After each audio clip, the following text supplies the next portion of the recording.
to the microphones or are close to it when you talk.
So you about to slide over.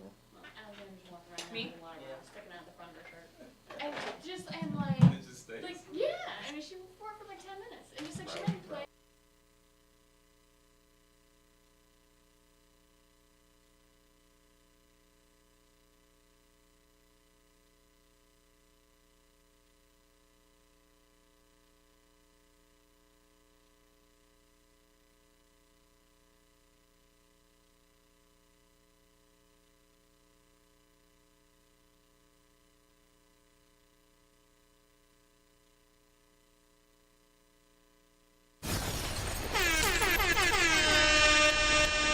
IBNX Radio.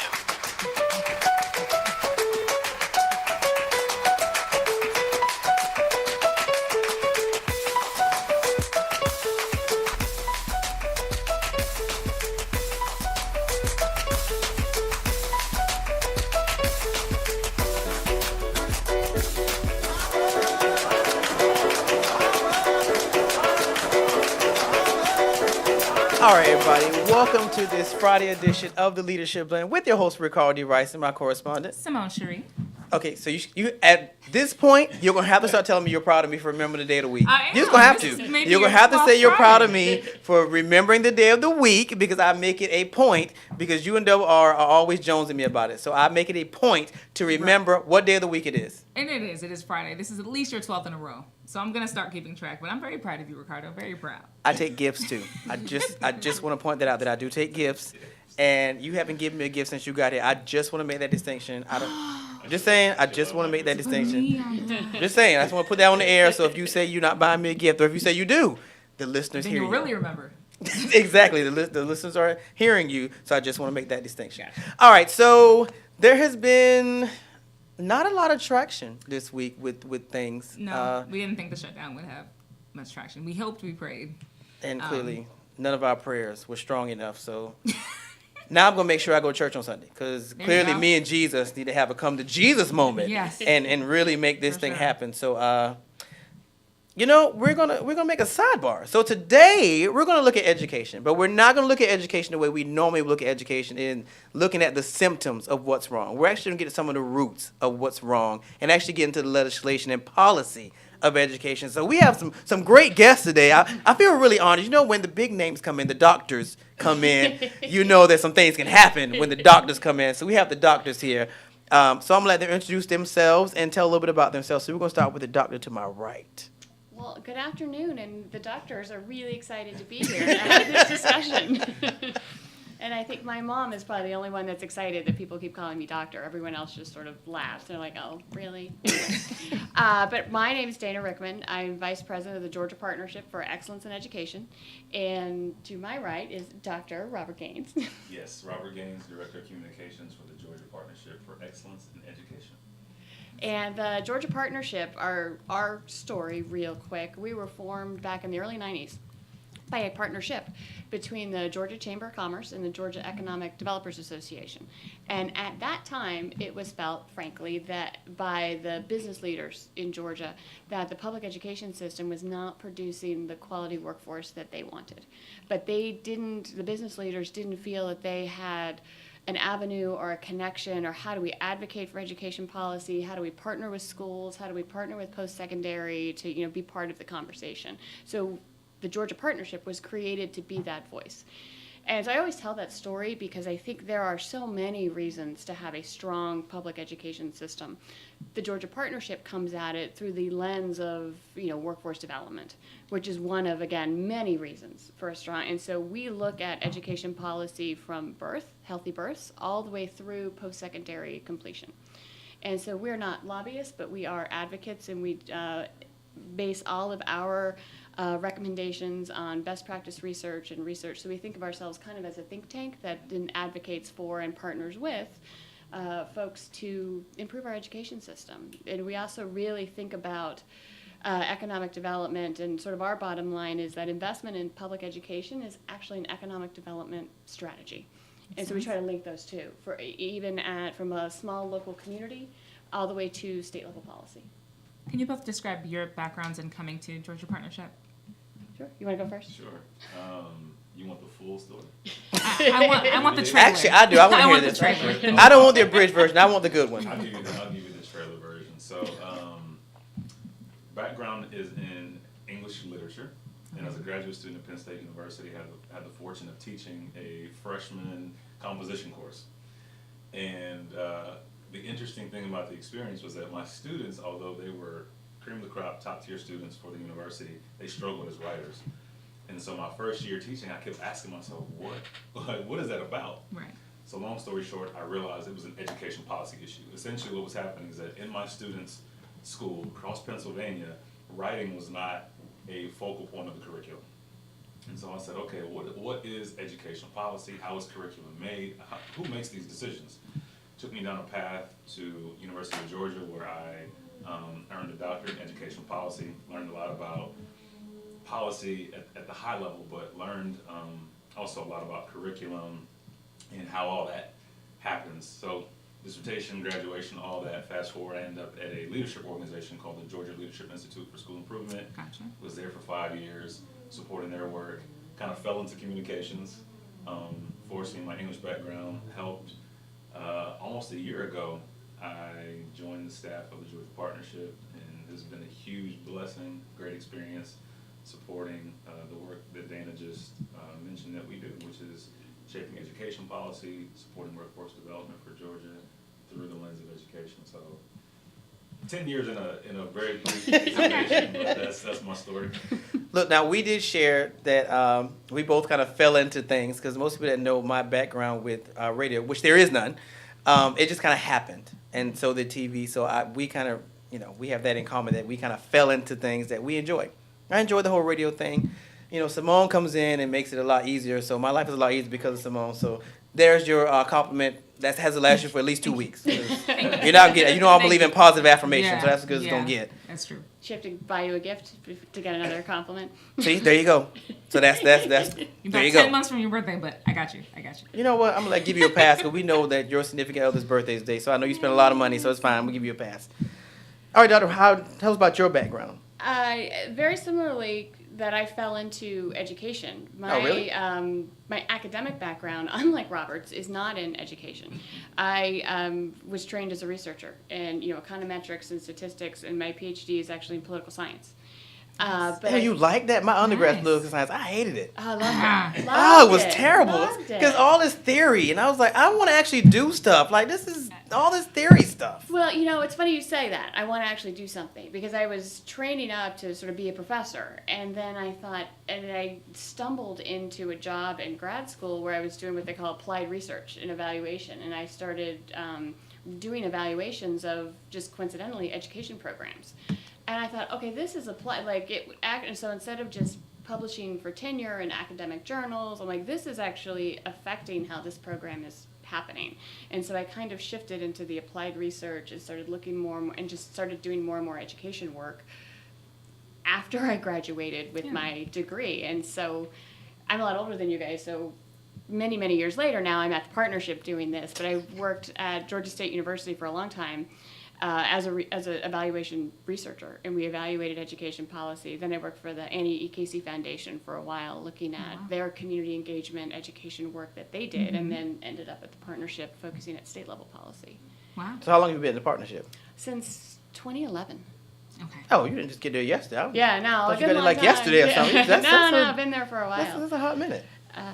So I'm a lot older than you guys, so I have a longer story. Okay, that see, I have to so not a lot, because like I said, I'm older than I look. So maybe these two, but Now, yeah. advocacy is politics, though. So that Yeah, is doing exactly. something. The whole Maybe point the of which, but can you differentiate advocacy from lobbying? Because you said you're not lobbyists, so neither are Right, you registered lobbyists. So It really, the only difference is legal, Okay. because we're a 501c3, and so Gotcha. so we can't.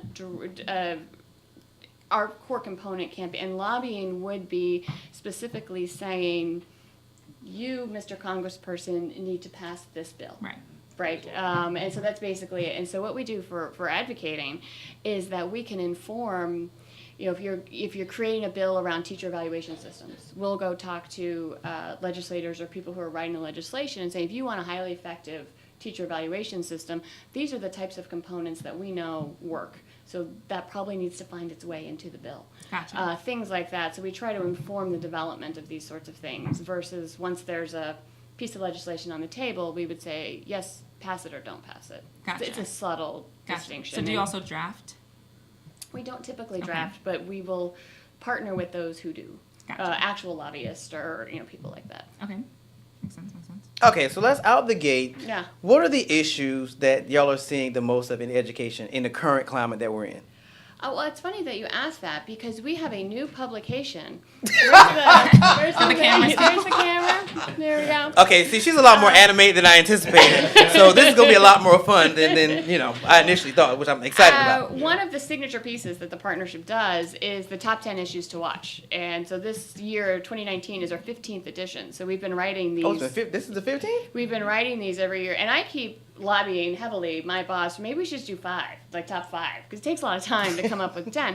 But we released this, and you can download it from our website at www.gpee.org. GP triple E is Okay, actually well, really convenient. We won't need that. Okay, so we won't need that at the end. Well, I know we give space for that. We'll need that at the end. But what we do is we develop it sort of October and November, and then we release it right before the legislature. So it came out last Friday. And so we're looking at, as you said, like the top issues that are dominating in education. And ironically, we found 10. But a lot of them have to do around, and we can get into different details, but as you may have heard, we have a new governor, a new lieutenant Little bit. governor, a Finally. lot of new leadership at the state level. And then, of course, there's a lot of discussion around things like school safety, and the teacher pay raises have come up a lot. Right. Robert and I were talking the other day, this feels like, though, the first year in a while that, other than the headline of teacher pay raises, education was not a big agenda item for either gubernatorial candidate, really. Like, there's no hot education, there's no I was thinking about that, yeah. takeover discussion, there's no constitutional amendment debate, that it's sort of almost business as usual, which we actually kind of like. Like, I can tell from your is that face. a I was like, she sign? looks excited about that. Yeah, Like, Gotcha. she's excited about Is that. that a sign like there are no fires, or does that more so mean that, I don't know, that they're just more pressing or more hot button issues that you think dominated what they were going for?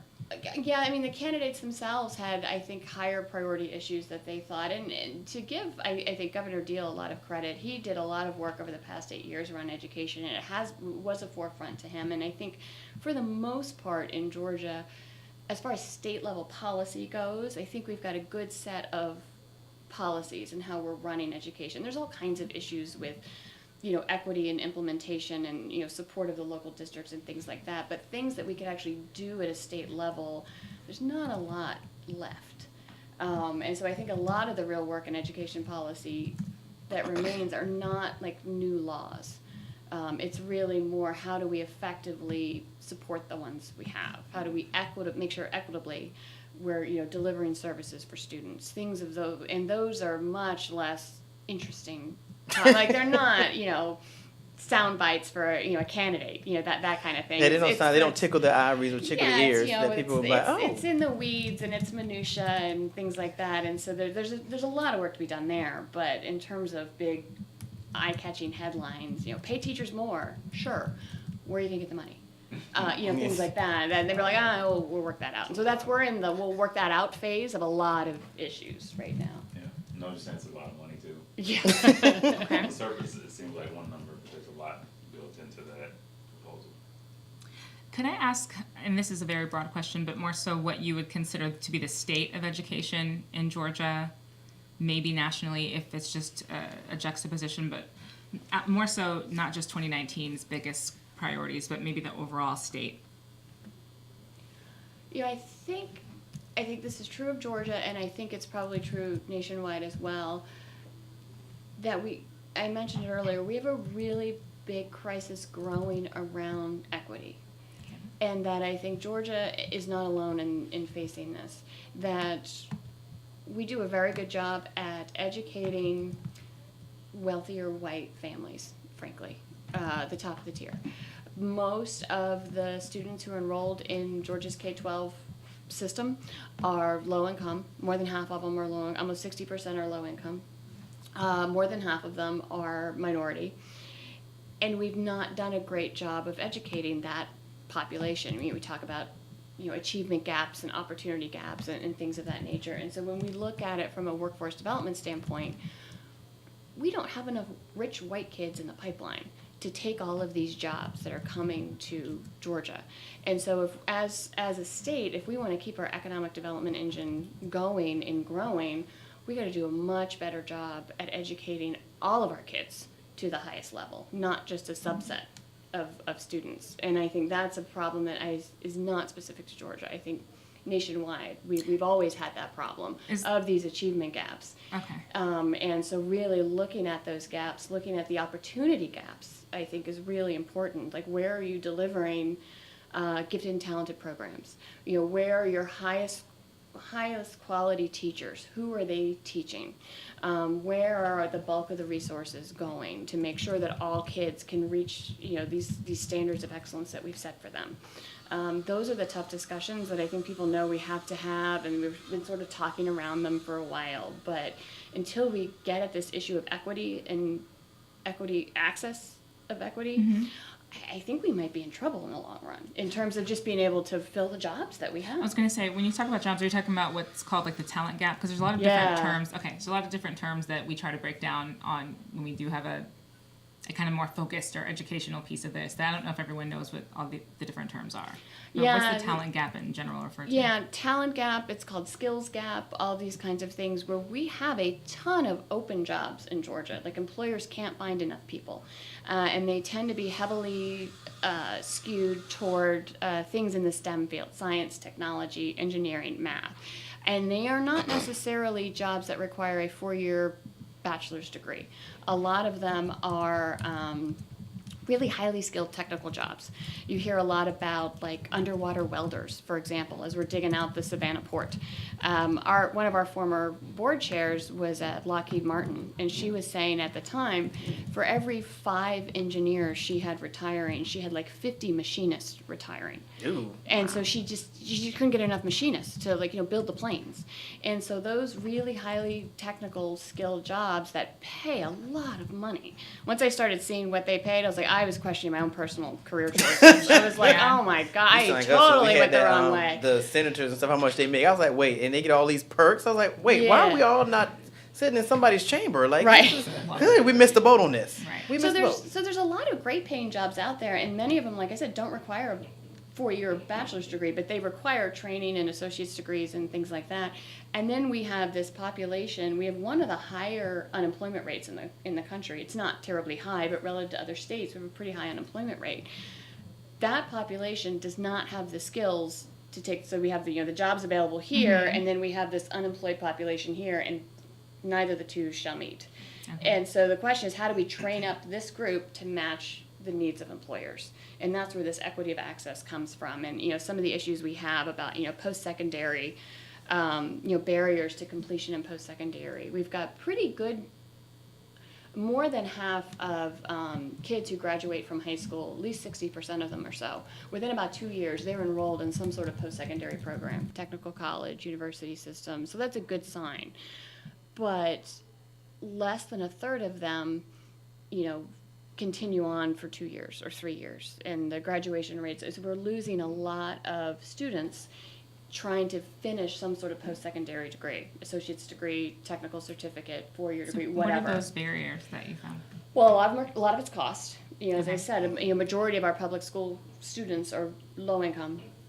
And Georgia's one of 2 states in the country that does not have a statewide needs-based aid program. Yes, I was from South Carolina, and we had it. It was Yeah. a godsend. Yeah, we have the Hope Scholarship. I was going to say, I thought We that's have what Hope. that was. Hope is not needs-based. It's merit-based. I Yes. see. Right, and so there's all kinds of equity issues there, where the average person who it overwhelmingly goes to higher income families, and you have to keep your 3.0 and all these kinds of things. And if you receive Hope, except for a small percentage of them, it doesn't cover all of your.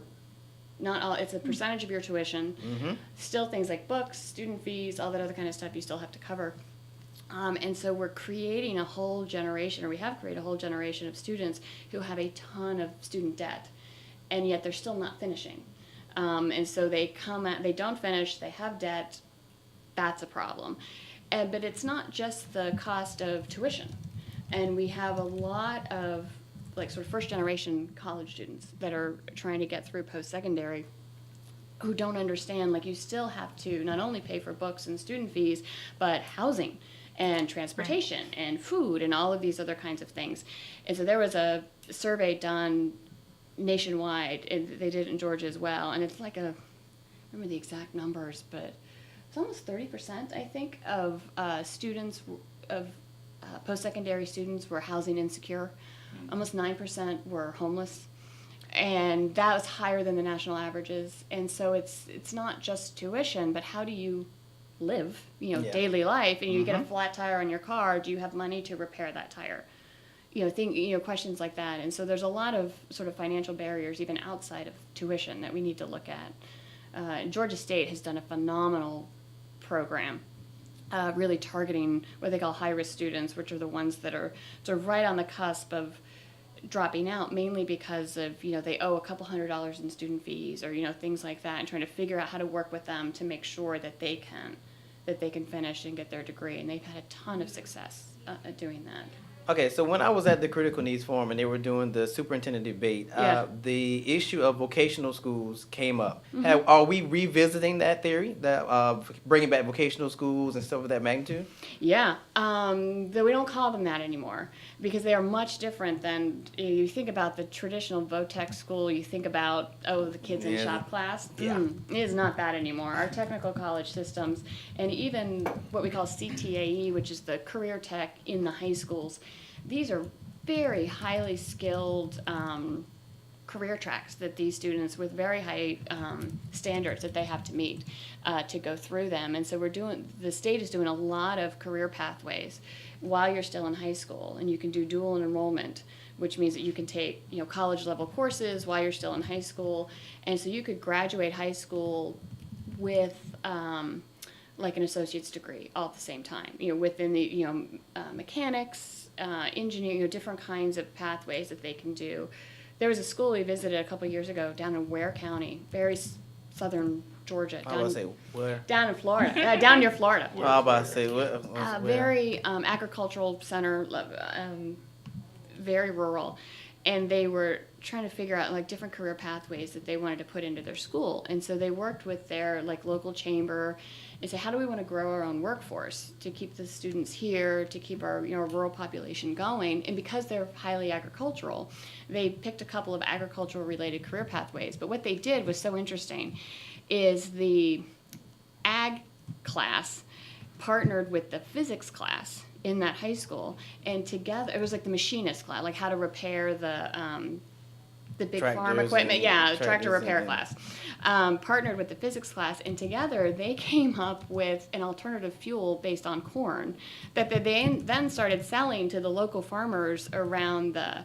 Really? So these are really high-tech, high-skilled, high-demand kind of things that we now are seeing in our technical colleges and even in our K-12 on these career pathways. So it's not the old low-tech of just, let's just repair a car.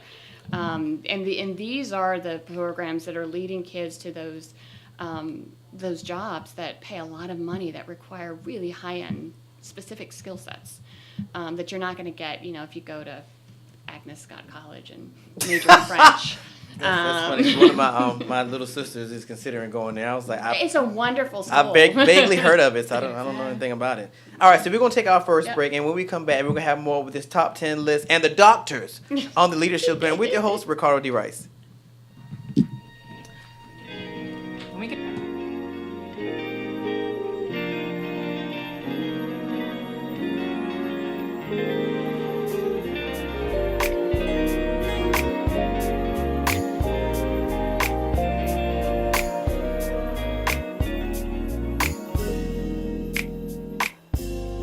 I've had my eyes on you for a while, and though it seems the time isn't right, I know you want the love that I've got to give. We laughed and kissed till the sun took us by surprise, telling the whole truth about our lives. I'm so in love with what you got to give.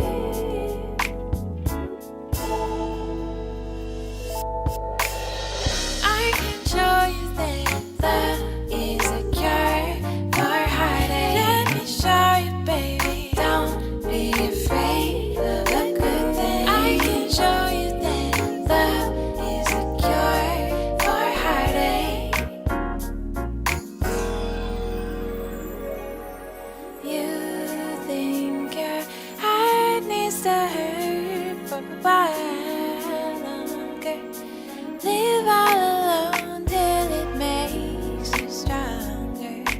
Learn who you are without her love. I know I've been there before, but I won't wait for a love like yours. I can't hesitate. Stay a while and let me change your mind. I can show you that love is a cure for heartache. Let me show you, baby. Don't be afraid of a good thing. I can show you that love is a cure for heartache. Won't you let me show you? I can show you that love is a cure for heartache. Let me show you, baby. Don't be afraid of a good thing. I can show you that love is a cure for heartache. Yeah. Woo. I can show you that love is a cure for heartache. Let me show you, baby. Not afraid. I can show you that love is a cure for heartache. All right, everybody, we are back on this Friday edition of the Leadership Blend with your host Ricardo D. Rice and my correspondent Simone Street. and our very special guest, the doctors. I'll let them introduce themselves again. Dana Rickman. Robert Gaines.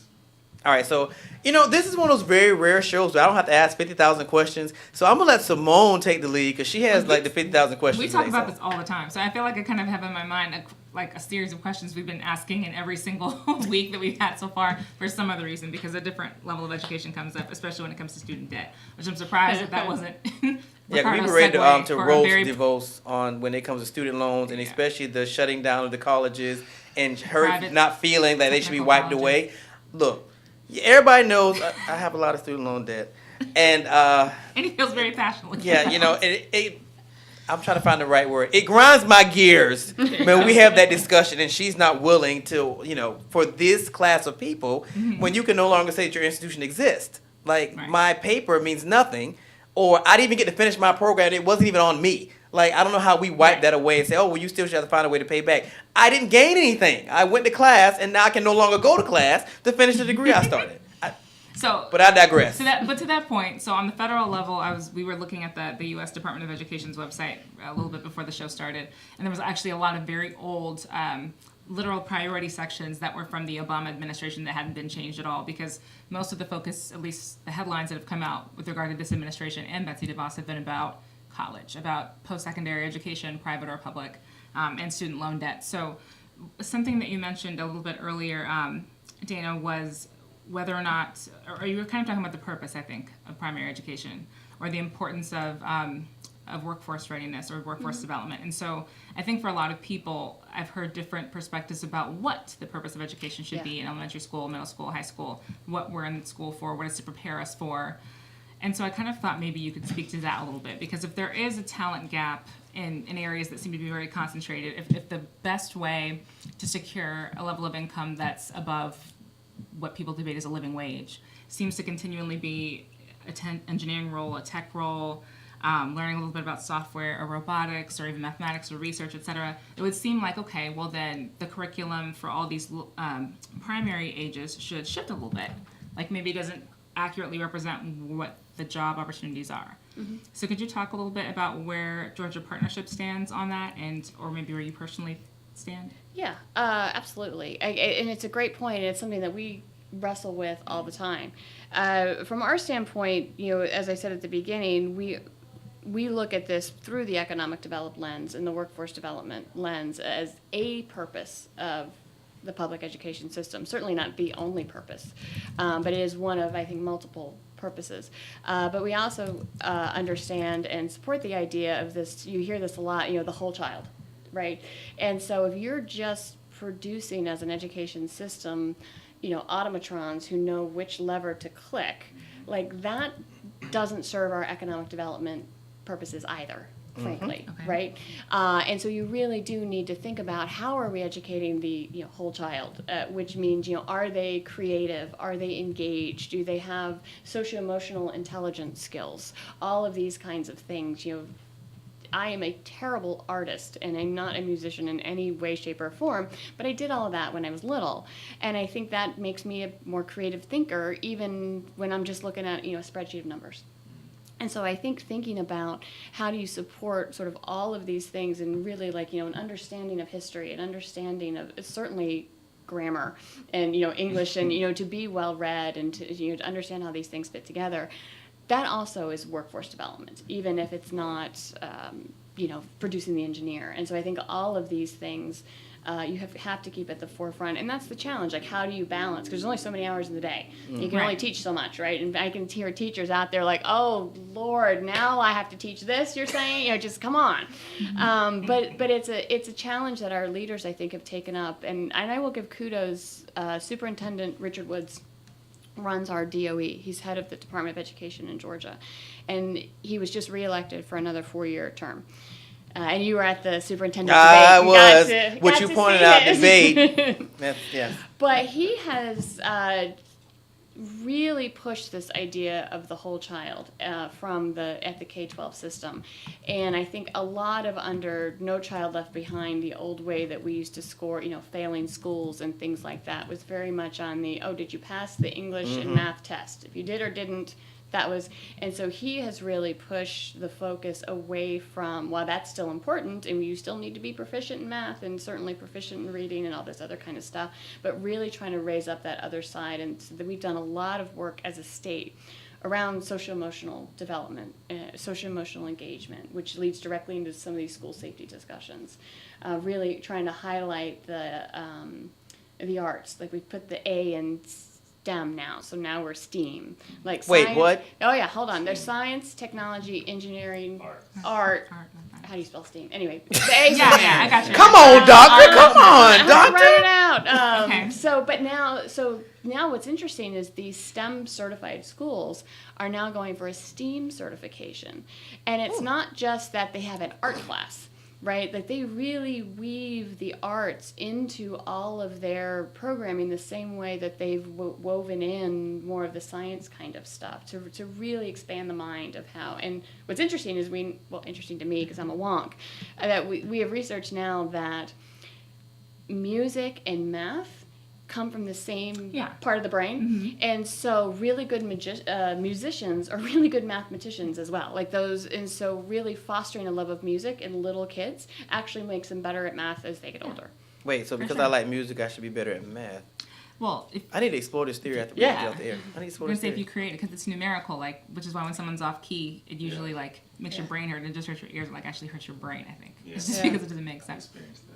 Going back, So you need to give math another chance. You prepped See? for it. That's You're a stretch. right. That's a stretch. I'll consider it. I'll take it under advisement. I have a question about teachers that you mentioned. Yeah. So I think it's issue number 3 where you talked about teachers or a lack of. I'm not going to say a lack of. Well, I guess a lack of teachers overall, but in particular, you said that there's a suffrage across the country of a shortage of teachers that are STEM qualified in some sense.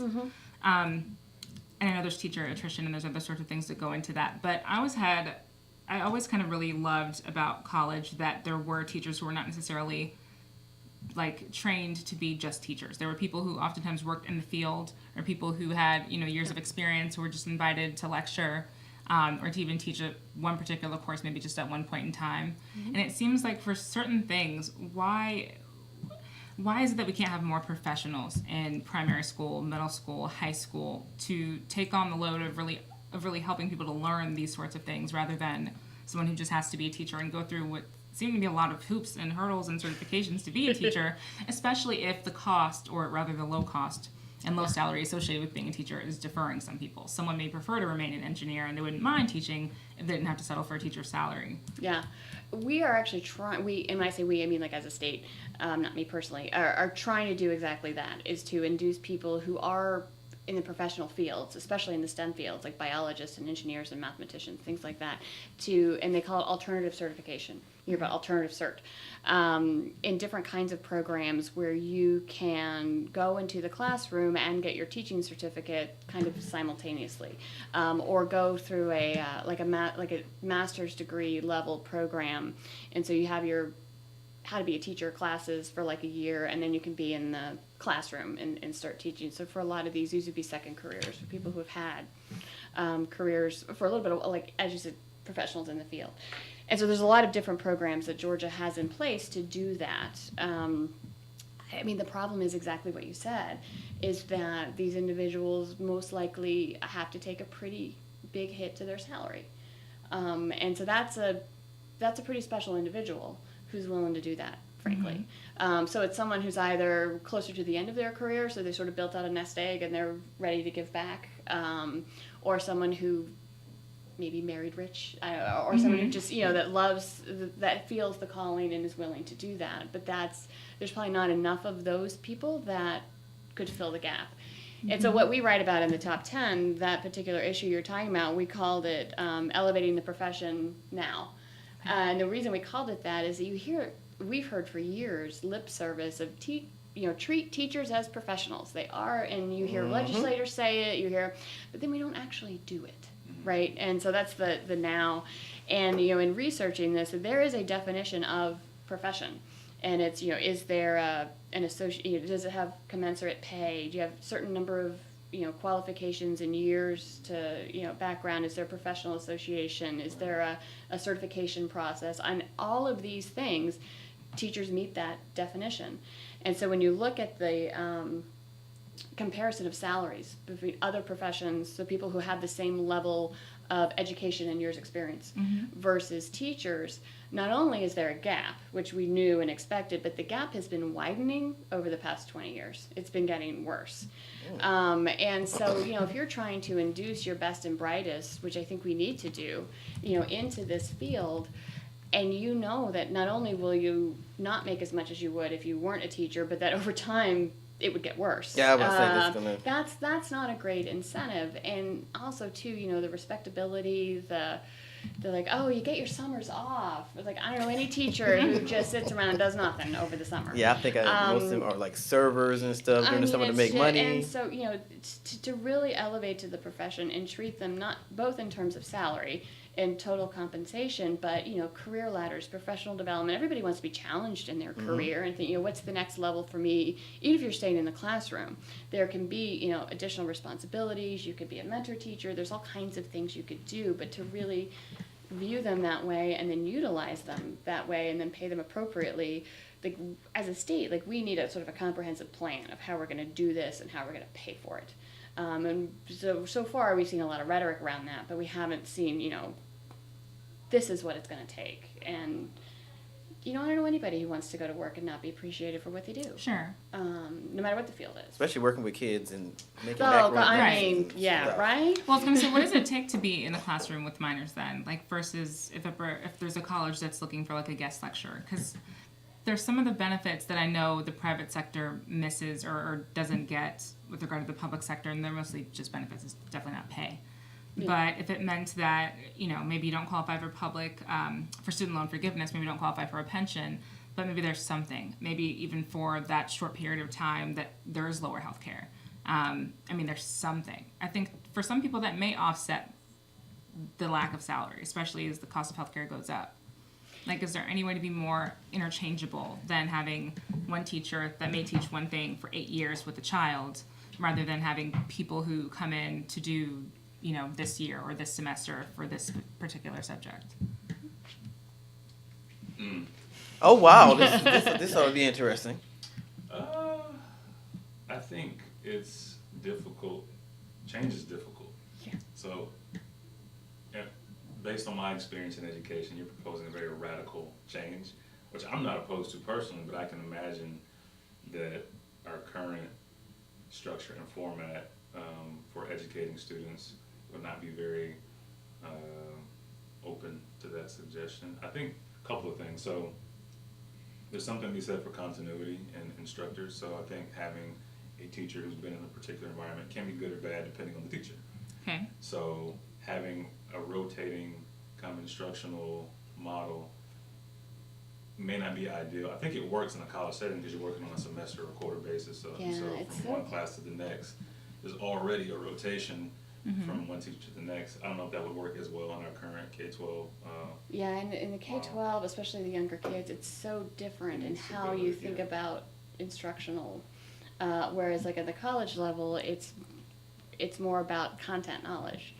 Right. But on K-12, especially K-8, it's not a lot more, but equally as important is the classroom management and the transitions and the sort of the art of teaching, no matter what your subject is. Okay. And so it would be really tough to think about.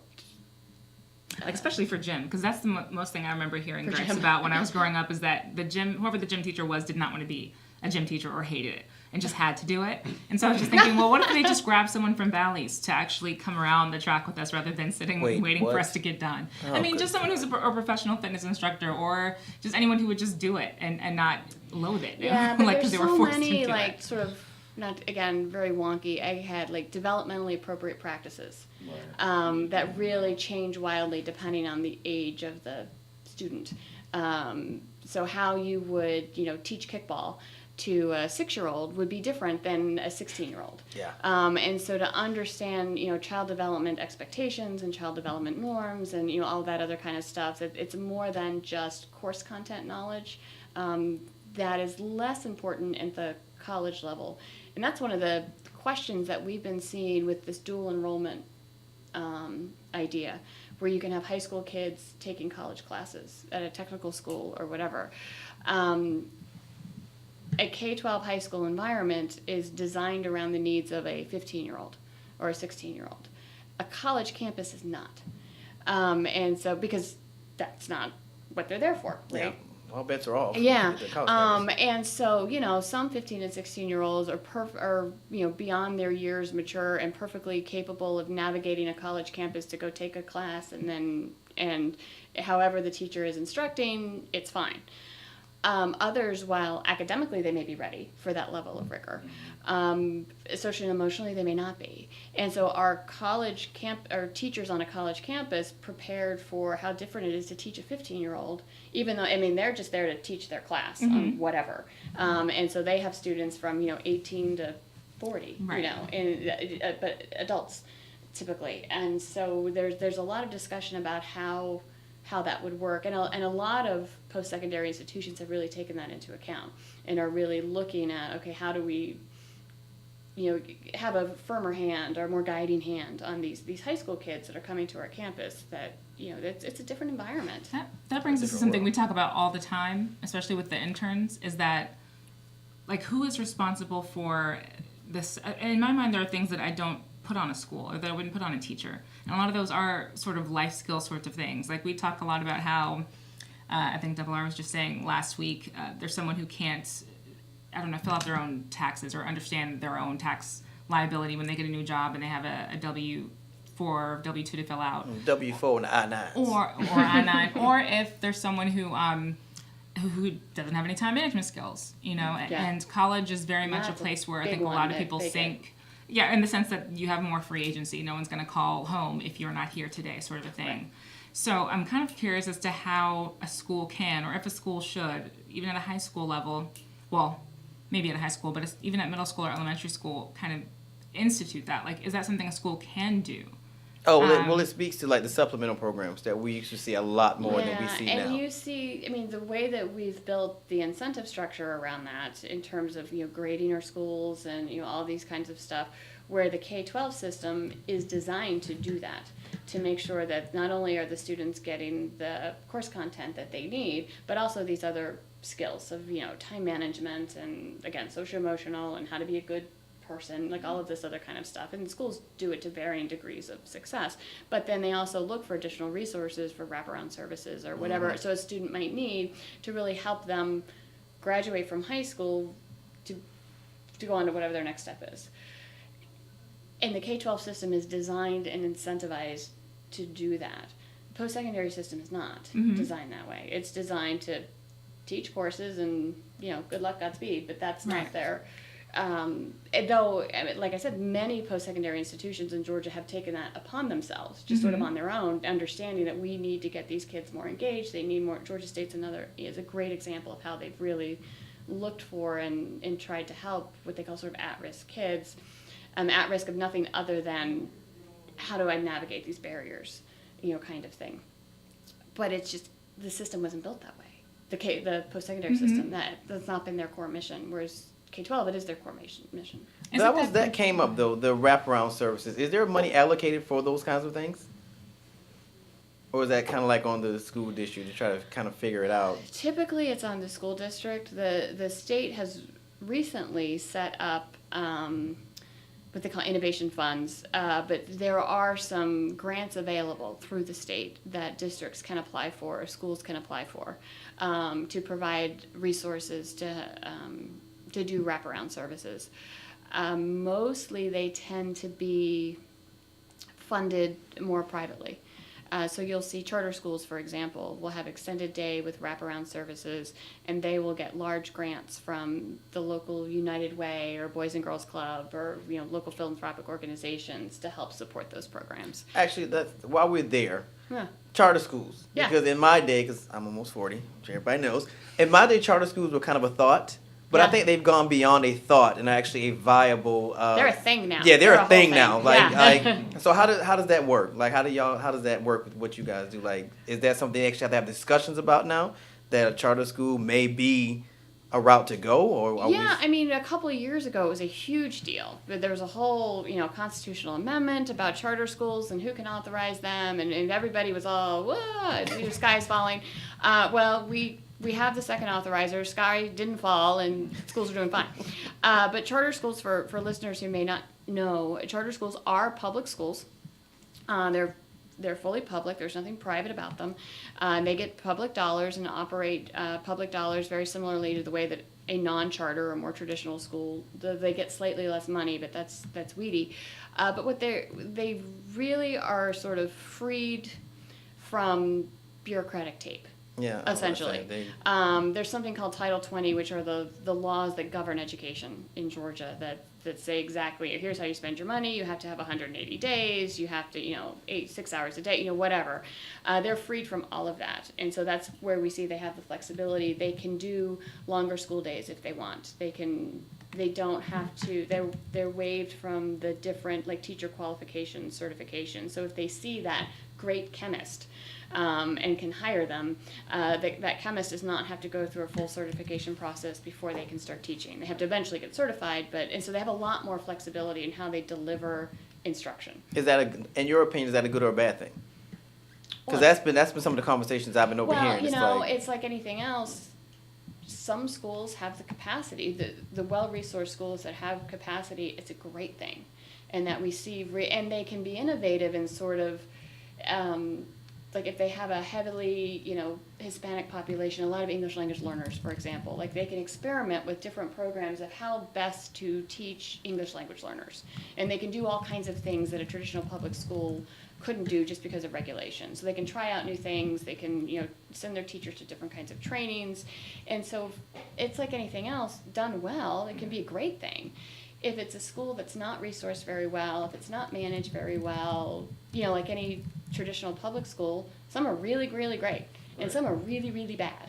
And it just, it all depends. It's like, implementation is key, right? And so most of the poor performing charter schools, it just is that they're just not governed very well. They're led by people who have incredible well intentions, but you maybe don't have a background in education. But they want to do good, and God bless them, they're trying. And they don't have the back office staff to understand budgets and how to manage a the board dynamics and of all all this that other stuff. kind of stuff. So that's where you see them. But if you have a really dynamic leader and you have a great staff, and they typically can pull down a lot more outside investment, like from local philanthropies and charities and things like that, they're able to do a lot, and some of them do incredibly impressive work. So it all depends. Yeah, I think a lot of people looked historically to charter schools or any new thing in education as the answer. And the truth is, not everything works for everybody. So having options within certain parameters, I'll leave it at that, can be good. And so charter schools can be good for certain students at a certain season in their life, just as traditional public schools can be good for certain students at a certain point in time. I don't think there's one answer for everybody when it comes to public school options, and I think if we can be mindful of that, we're less likely to resist every single thing that comes up. Not to say that everything deserves consideration, but with charter schools, I think we've seen. And I think the real concern at this point, and so the debate about charters in the state is largely settled. Right. That they're here, they're multiplying. Good luck, Godspeed. Do good things, make good choices. But one thing we still have to watch out for, though, in the implementation, that they can be a vehicle for resegregation. So Why do you read my mind? 'Cause I was waiting to see if I was going to touch on it, because that was the fear that they become. that was the fear. And I will say, for the state charter authorizer, that was the big constitutional debate kind of thing that did pass, and we have you can get authorized by the state.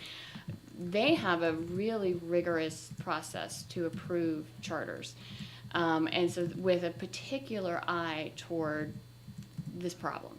And really, it's a pretty high bar to be approved by the State Charter Association. And I've sat on their review committees a couple times just as an outside, reviewer.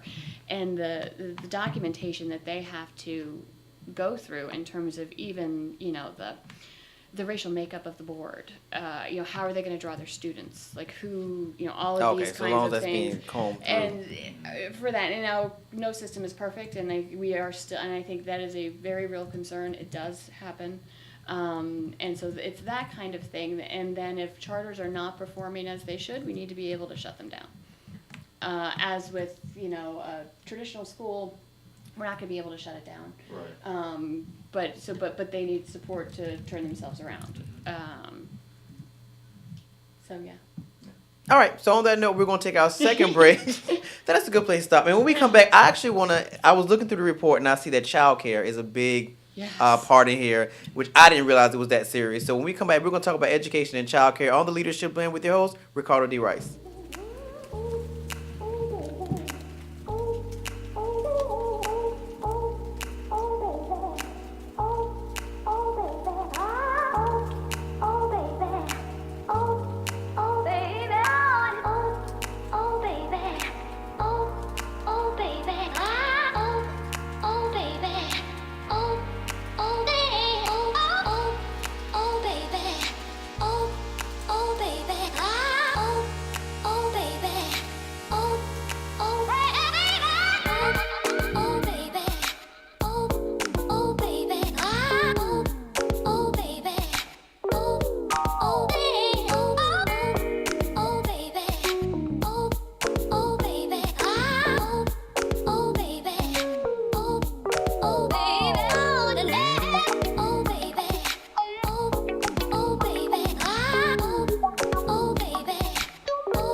All right, buddy, we are back on this Friday edition of the Leadership Blend with your host, Ricardo D. Rice, and my correspondent, Simone Cherie. and our very special guest. Y'all can introduce yourselves again. Dana Rickman. Robert Gaines. All right, so we were talking a lot about everything. Let's just put it that way. It was everything. Like I said, charter schools were a concern for me because, like you pointed out, segregation.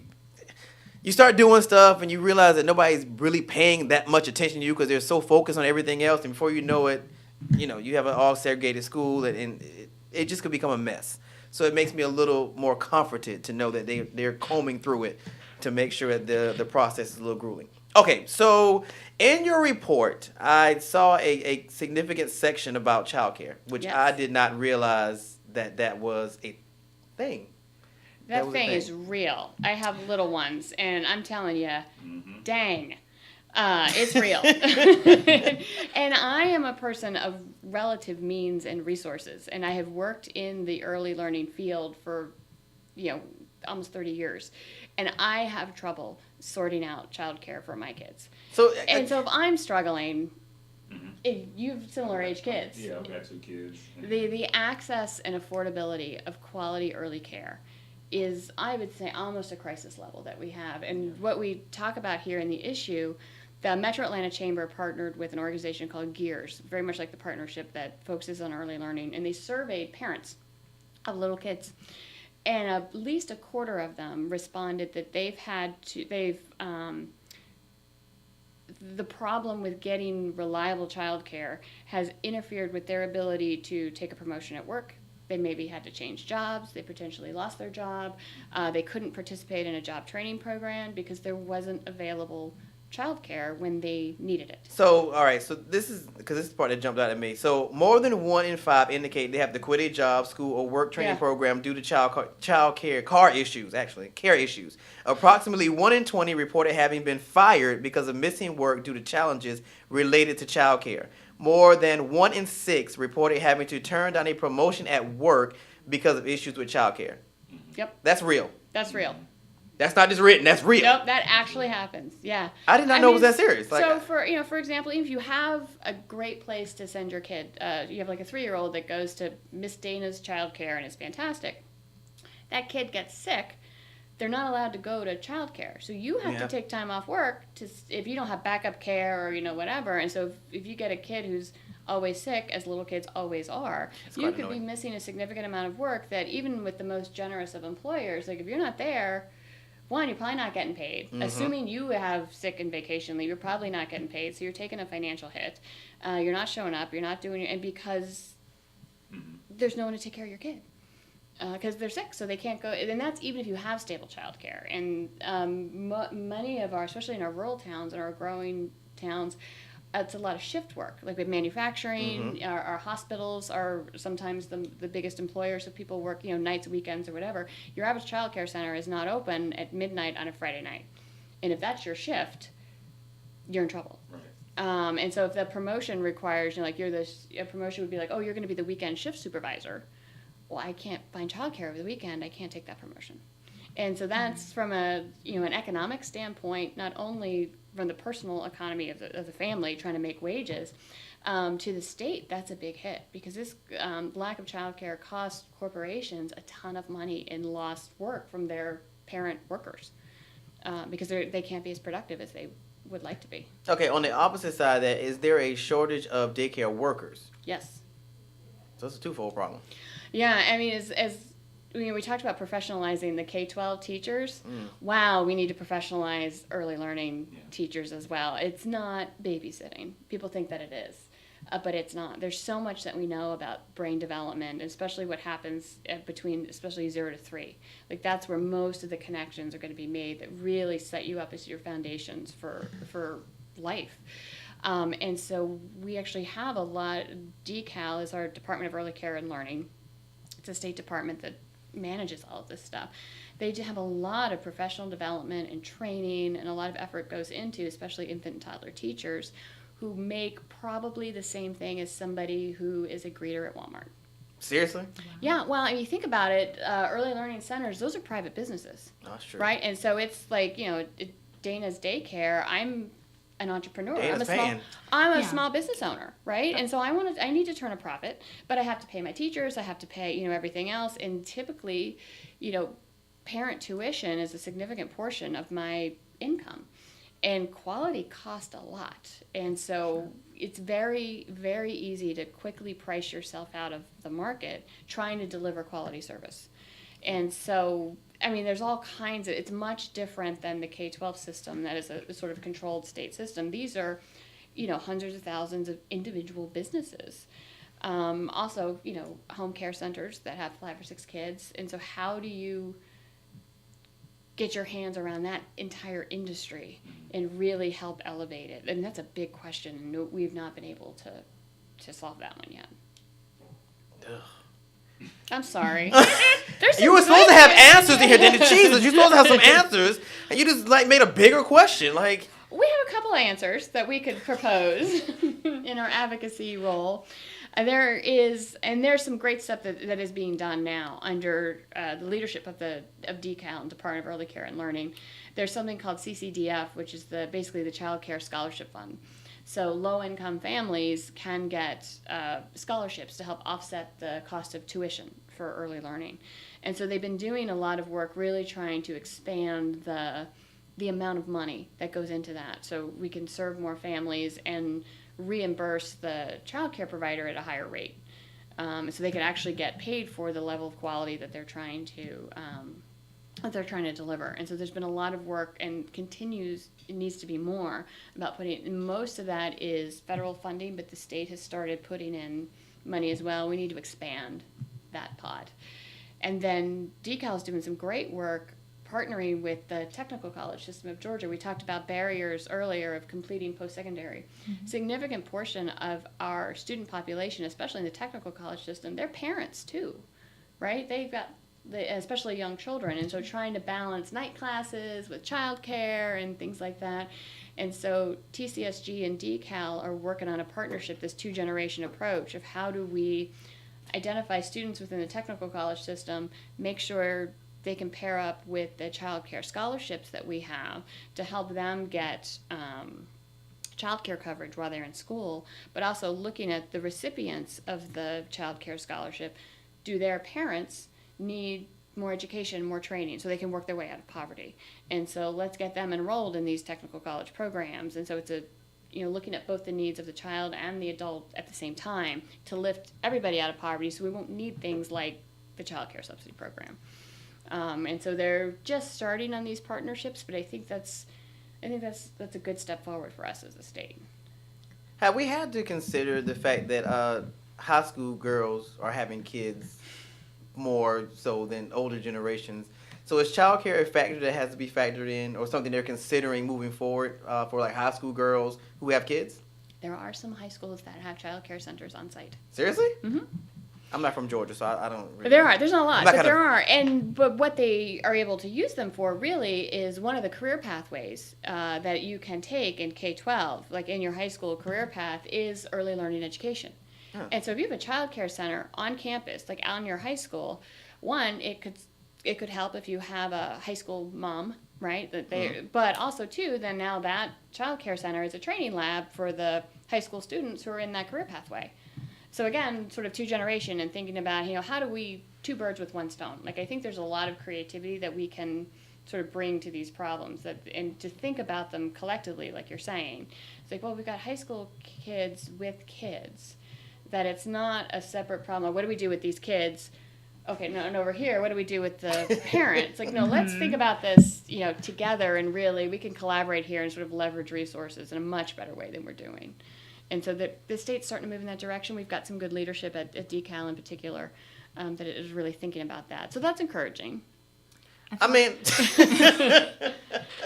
But access to quality care, that is real, man. I did not realize that it was that. Like, I read the report and was like, whoa, this is like, when I saw the numbers, the 1 in this and the 2 in that, I'm just like, I did not realize that. Robert and I consistently have conversations. What are you doing on Martin Luther King Day? I'm like, what are you doing with your kid? I'm like, I don't know, because I don't have family here to pitch in, and so we're just it's a non-discriminate issue. So like she said, even people who have the means are struggling, because if something happens we have a nanny, and I came home yesterday, she was on crutches.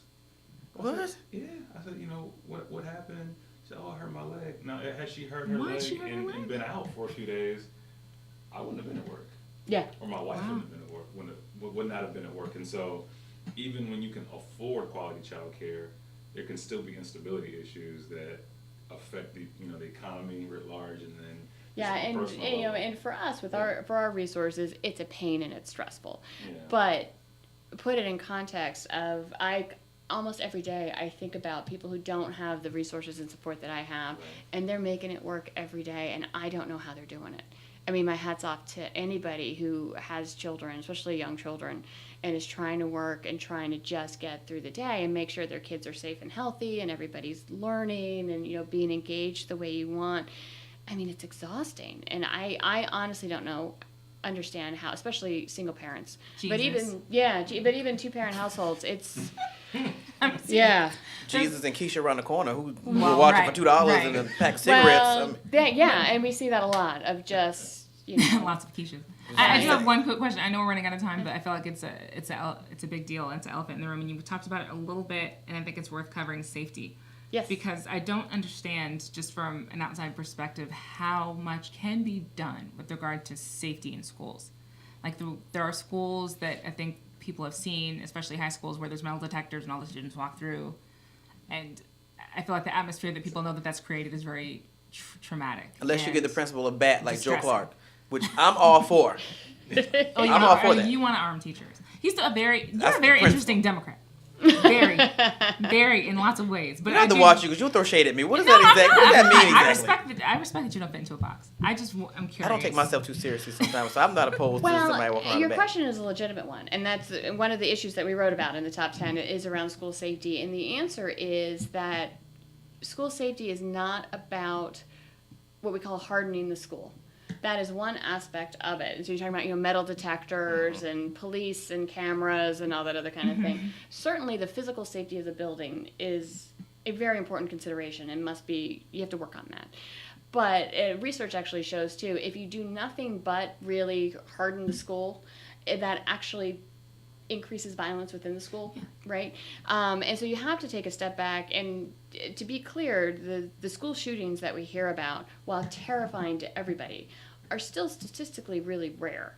And the school safety, the issues that students and faculty deal with on a daily basis, it's much more likely bullying, gangs, drugs, inappropriate sexual behavior, all of these kinds of things. And so metal detectors isn't going to do anything for that. No. Right? Arming teachers isn't going to do anything about that. Yeah. Although to that point, the videos that go viral of what goes on in some of these schools is like petrifying to me. I'm not even Right. in school, and these middle schoolers look petrifying. Like people seem to get bullied, and you wonder.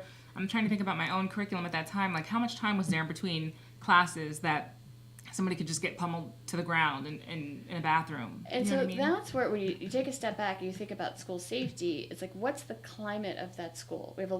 Georgia's actually a leader in the nation around school climate and making positive climates of schools and making schools a welcoming place where students feel engaged, where students want to be, where students feel valued while they're there.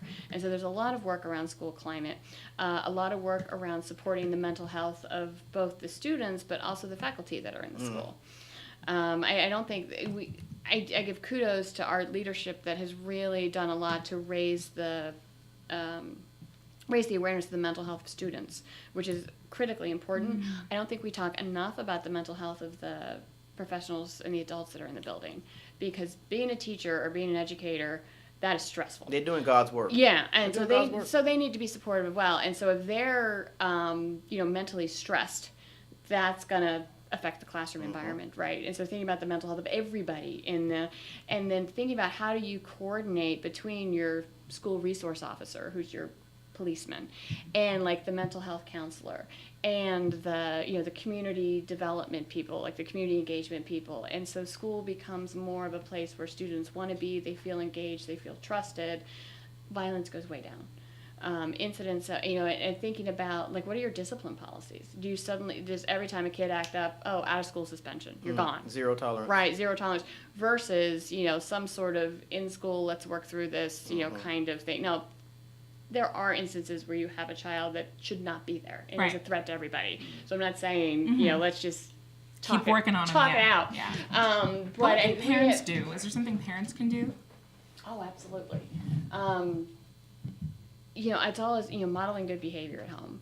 Talk to your kids, and this is all sort of Pollyanna, but it's I mean, I'm curious because to I the feel like I don't extent hear that- enough charged on parents. I feel like I always hear these things about kids can't do this and can't do that and can't do that, and I'm thinking there's 7 hours. How much are teachers supposed to be able to Right. do? I mean, home environment drives it a lot. Community and neighborhood drives it a lot. I mean, we always say that, it's very difficult for a school to outperform their community. It's not possible. There are some great examples but if you have a neighborhood that has been, disinvested and poverty-stricken for generations, there's probably gangs and violence, there's probably drugs, things like that. Like, a school can't overcome that.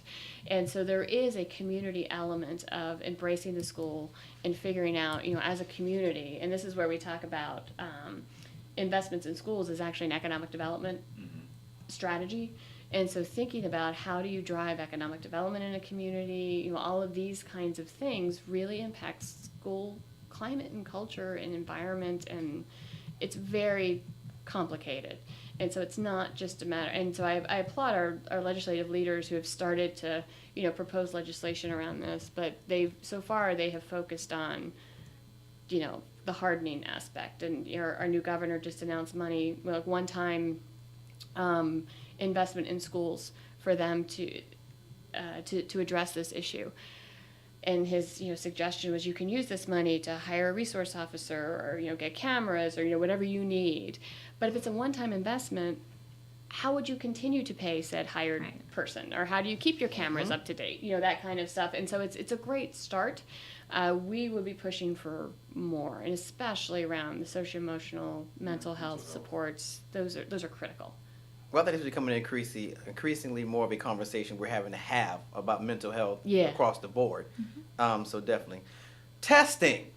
Yeah, yeah, it's still a thing, The man. testing, is that still a thing? Are we It's- still having, because I think we talked on the show one time about the teachers in one of those districts was saying they want to create their own testing versus the federal testing that they were having to enforce because they didn't feel like it was a fair rubric of. And that's where we are. You're not helping when I say this was to give a solution or something. Well, All right, testing, go. Yeah, well, we used to, and when we were writing this, my temporary draft title was testing. Like, yeah, we're still talking about this. And so, years ago we were talking about opt out. Like, I don't even want to take the test. Like, they're right. So we're not opting out anymore. Like, I think everybody kind of gets that. Okay, done properly, assessments really can be a vital tool to help inform instruction. And so now the debate is, so what should that tool be? And there's a sort of a consensus, I think, among district leaders and school people in the schools that the Georgia milestones, which are what you were talking about, those are federally mandated. You take it at the end of every grade, third and up, and you have to pass your milestones, and then you can go on the next grade. But that does not provide them, educators, the information that they need to help inform their instruction. So what should we do? And through the federal laws and now some state laws, they're putting together some waiver programs that said, okay, let's pilot out some locally developed assessments that would give you sort of more real-time, what they call formative, sort of real-time, like every 6 weeks, every 9 weeks, whatever kind of information about how kids are doing, and then that would give you sort of a summary score at the end of the year that would be comparable to if you had given the Georgia milestones instead. And so there's like 3 different sort of consortiums across the state that are piloting out these things. Well, the question is who is going to be on these boards and kind of coming up with this. Well, test? they were all done differently. One is Cobb County, that they have developed their own. I think they call it Cobb Metrics, but they do it in partnership with people who are testing experts. But so the psychometrics and everything are all sort of aligned, and so they've developed their own system. I think it's the Iowa? No, what was it's in here. Hang on. Yeah, talk amongst yourselves. Okay, so but there's 2 others. But while, Well, okay, while so- you're Yeah. finding it, my question was, is that supposed to help with what some people have said students just don't respond well to tests if it's one test and they know that this is a grade dependent test and there's stress and other sorts of factors that. Well, the lead question student- is this a myth or is it true that minority students have a harder time with testing, with standardized testing? Is that a myth or is it actually true? When you say harder time, Yeah. you mean- Like They perform. scoring, performance-wise, that they just don't perform well with standardized tests. Minority students. Scores seem to suggest that there's something there. The scores suggest 'Cause that becomes the question. There's sort of a cultural bias in some of those. But I don't know enough about. yeah. Okay, y'all have homework. So Okay. they have to come We'll do the report homework on back. that and they Yeah, come back, we'll report to confirm or deny that I mean, that when you myth. when you look at test scores, so here's an interesting article I can send you. When the NAEP scores came out last year, it was showing performance for. Well, one article came on the AJC looking at performance for APS. Yep. And it was showing a correlation between performance and income. And so you could overlay certain scores with certain incomes. And so what they did was they showed the average income, I guess the median household income for black students in APS and white students in APS.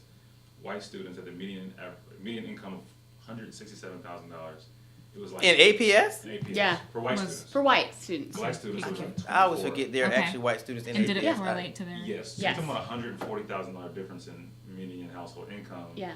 And the scores were comparable in terms of Okay. the gap. That gap. So poor black students Did not score well. Did not score well. Okay. Affluent white students scored very well. That makes I sense think to some me. of So is that a function of the test? That's probably more a function of Home the life. resources And and, income, yeah. home The other life and all variables. these other kind of things. And all of that gets sort of mixed up together. And so it is true, especially low-income African or any low-income students, especially low-income minority students, do not score as well. That's where we see these gaps. But what we did, the last 2018 issue, we were looking at equity. And we looked at, instead of just by race or just by income, because usually you see those separately, right? You see the race category and, it's like, and then let's look at all the rich people versus all the poor people. Right. We were using the Georgia milestone, these end of course tests. And then when you broke it out by race and income, right. non-poor African American students scored equal to poor white students. Oh. So you still Okay. have a gap, even if you're sort of controlling for income by race.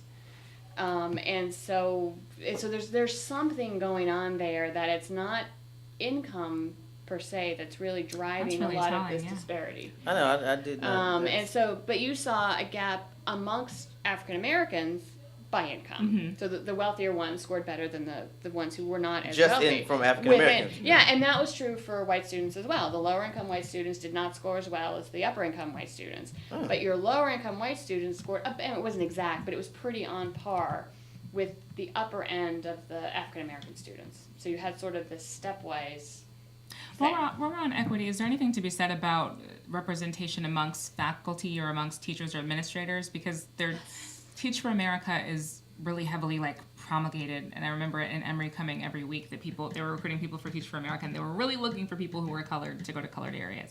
And does that seem to make a difference who someone's teacher is, what they look like? It does. Okay. It does. I think a research came out within the past year that was talking about for minority students being exposed to a teacher of the same racial ethnic background, I think for just 1 year in between K and 5, had a significant effect on them ultimately graduating high school. Wow. It was huge. But what they found was it wasn't additive.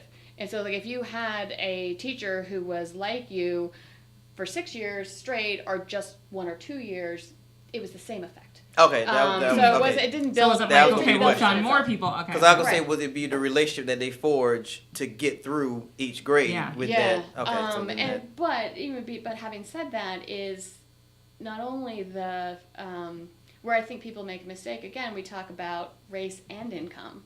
Right. Is that a very affluent African American person who has always been affluent? Their impact, if they go into an inner city with a highly minority population, their impact wouldn't be that different than Right. a white person Wow. going in versus someone who Perception. came, maybe not from that Wow. exact neighborhood, But one that had mirrors it. much more and really understood the dynamics of that culture, really, and that sort of orientation and expectations and all these other kinds of things, and more an affinity with the child and that kind of connection can make you a much more effective instructor. Wow. That is insane to me. Thinking about growing up in Oregon, which Oregon's 2% black now, which is the most black it's ever been. At 2%. 2%. Ma'am. Yes. But Lucky you like. Not where I'm from. Not where I'm from at all. I had lots of names that did not involve that term. Okay. But Well, yeah, that was a different time. that's really fascinating to think, because I remember never, ever having a black teacher. And I remember feeling I wonder what that would be like. And on the inverse, I don't know if for white students it would make as big of a difference. But when you say minority, or when I hear minority, I always think there's got to be some deviations there, because we constantly see Asian American students pulled out as a different sort of minority. And then if you're Latino, even if you're first or second generation, there could be a language barrier there that I think you couldn't make that same argument for African American students. And so Right. it's a really thick cake you guys have got to cut. So And hats off. especially thinking about the term minority, we see this in post-secondary access and completion, which is really interesting. And I'm going to just grossly generalize, and so I'm just putting that out there. But on average, African American students are more likely to go to post-secondary, at least enroll the first year. Though Hispanic Latino students less likely to enroll, but once they're enrolled, More likely to finish. their persistence finish. is. And I was talking to a researcher who really looked into this, and she was telling me that, again, generally speaking, gross generalization, that the Hispanic Latino families are very distrustful of things like student loans. Like they sort of get the funding as best they can together first. Amongst themselves. And just kind of, okay, so now we think you're ready, you're going to go, and so they're less likely that they'll enter, but if they do, they've sort of thought through a support structure there in terms of funding. Makes where sense. African American students are like, no, I got to go, I'm going to get there, and I'm Right. going to sort of, and so just saying, minority students accessing and completing post-secondary, you miss a ton of sort of culturally relevant, how do you think about student loans versus grants and scholarships Right. and persistence. And so if you're designing state policies, how people think about this stuff, you're going to miss an entire segment of the population if you're not aware of, you just think about it differently. And so it's very important just when you start getting down to really get into the weeds and really parse this stuff out. Well, I guess that's when you think about terminology, when you say the word minority, it used to just typically be African Americans. Now when you say minorities, now I have to train myself, it's not just us, it's us, Hispanics, and so on and so forth, and there are some disparities between Hispanics and African Americans. Wow. And That's- Asian and even Yeah, but they're- and even within, amongst like- Asian, Middle Eastern, are you Indian American? Are you Southeast Asian. right? yeah, Yeah. or even Hispanic Latino. That's a whole Right. Yeah. Yeah, it's that's a much whole different, that's, so you get And white versus non-white Hispanic, which anyway, we're talking about checkboxes now. yeah. well, I mean, in my This head, came but I say this all the time. I'm like, we have this table, and we keep adding place settings for new people at this table, and the table's getting longer and longer and longer. How are you gonna feed everybody? Like, Right. just you can't even get through the appetizers because Well- you got 15 different palettes at with, this table. With gender, to be with a little more context, this is where this came up because we were talking about gender and gender identity in schools, accommodating gender identities, and a little bit about sexual education, but also like what that should look like and how schools should, or if schools should accommodate that, and at what grade level should they. I don't imagine Georgia is really, that's an incredibly high priority, but maybe it is. Do you know? Actually, No. Okay. Not at the state level. We're not seeing discussions about that.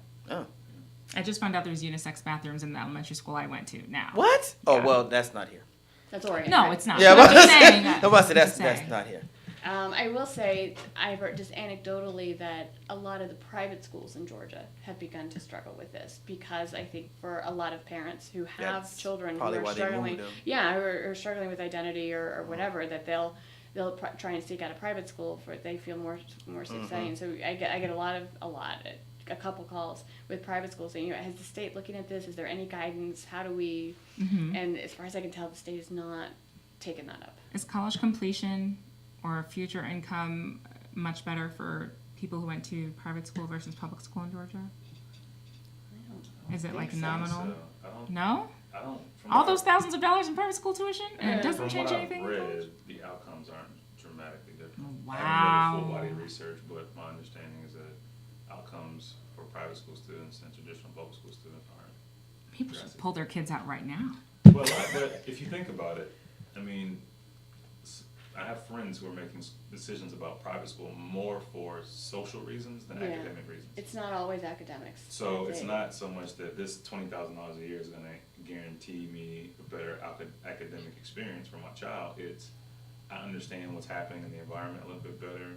The school may have a religious context. A religious component that's important, that is or right, so some sort of, host of reasons why people do private school. Wow. and certainly academics is part of it, but also Sure. the other stuff that can be offered. Yeah. And I think most of the research would tease out where the private school students, the subset that would do more, tend to come from really affluent families. So Gotcha. they would, Which you could tie back They to would've done well. income, yeah. That's Anyway, what it is. You can control for income, the outcomes are about the same. the outcomes are the same. Okay. All right, so we're gonna take another break, and when we come back, I don't know, we might cross into some other stuff because it's already 1:30. So Really? yeah, it's Said already how 1:30, and we long? rolled right through it. Yeah. And there's only like one other thing here I do want to touch on. Okay. So What? everybody stick around, and we actually might have some fun with the doctors when we come back. So stick Oh, around with the leadership okay. blend with your host, Ricardo D. Rice.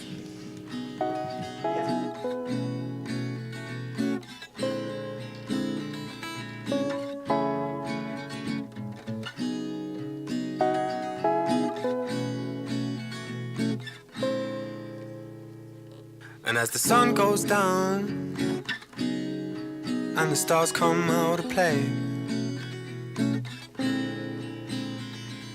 I bet tomorrow I'll be sleeping all day. And this fire I feel, why is it burning so slowly? I can't stop thinking of you, like the £5 you owe me. 'Cause you're on my mind, 'cause you're on my mind. You're all I can find, 'cause you're on my mind. Please tell me that you feel the same, that we're on the same train. If you're a little bit late and miss it, that would be a great shame. I miss your sweet, sweet kisses and loving when they were mine. When are you down? Oh, make sure I'm in town. 'Cause you're on my mind, you're on my mind. You're all I can find, 'cause you're on my mind, 'cause you're on my mind, 'cause you're on my mind. You're all I can find, 'cause you're on my mind. All the colors, they shine through nighttime, and I'm thinking of you each dawn of every day. You're on my mind.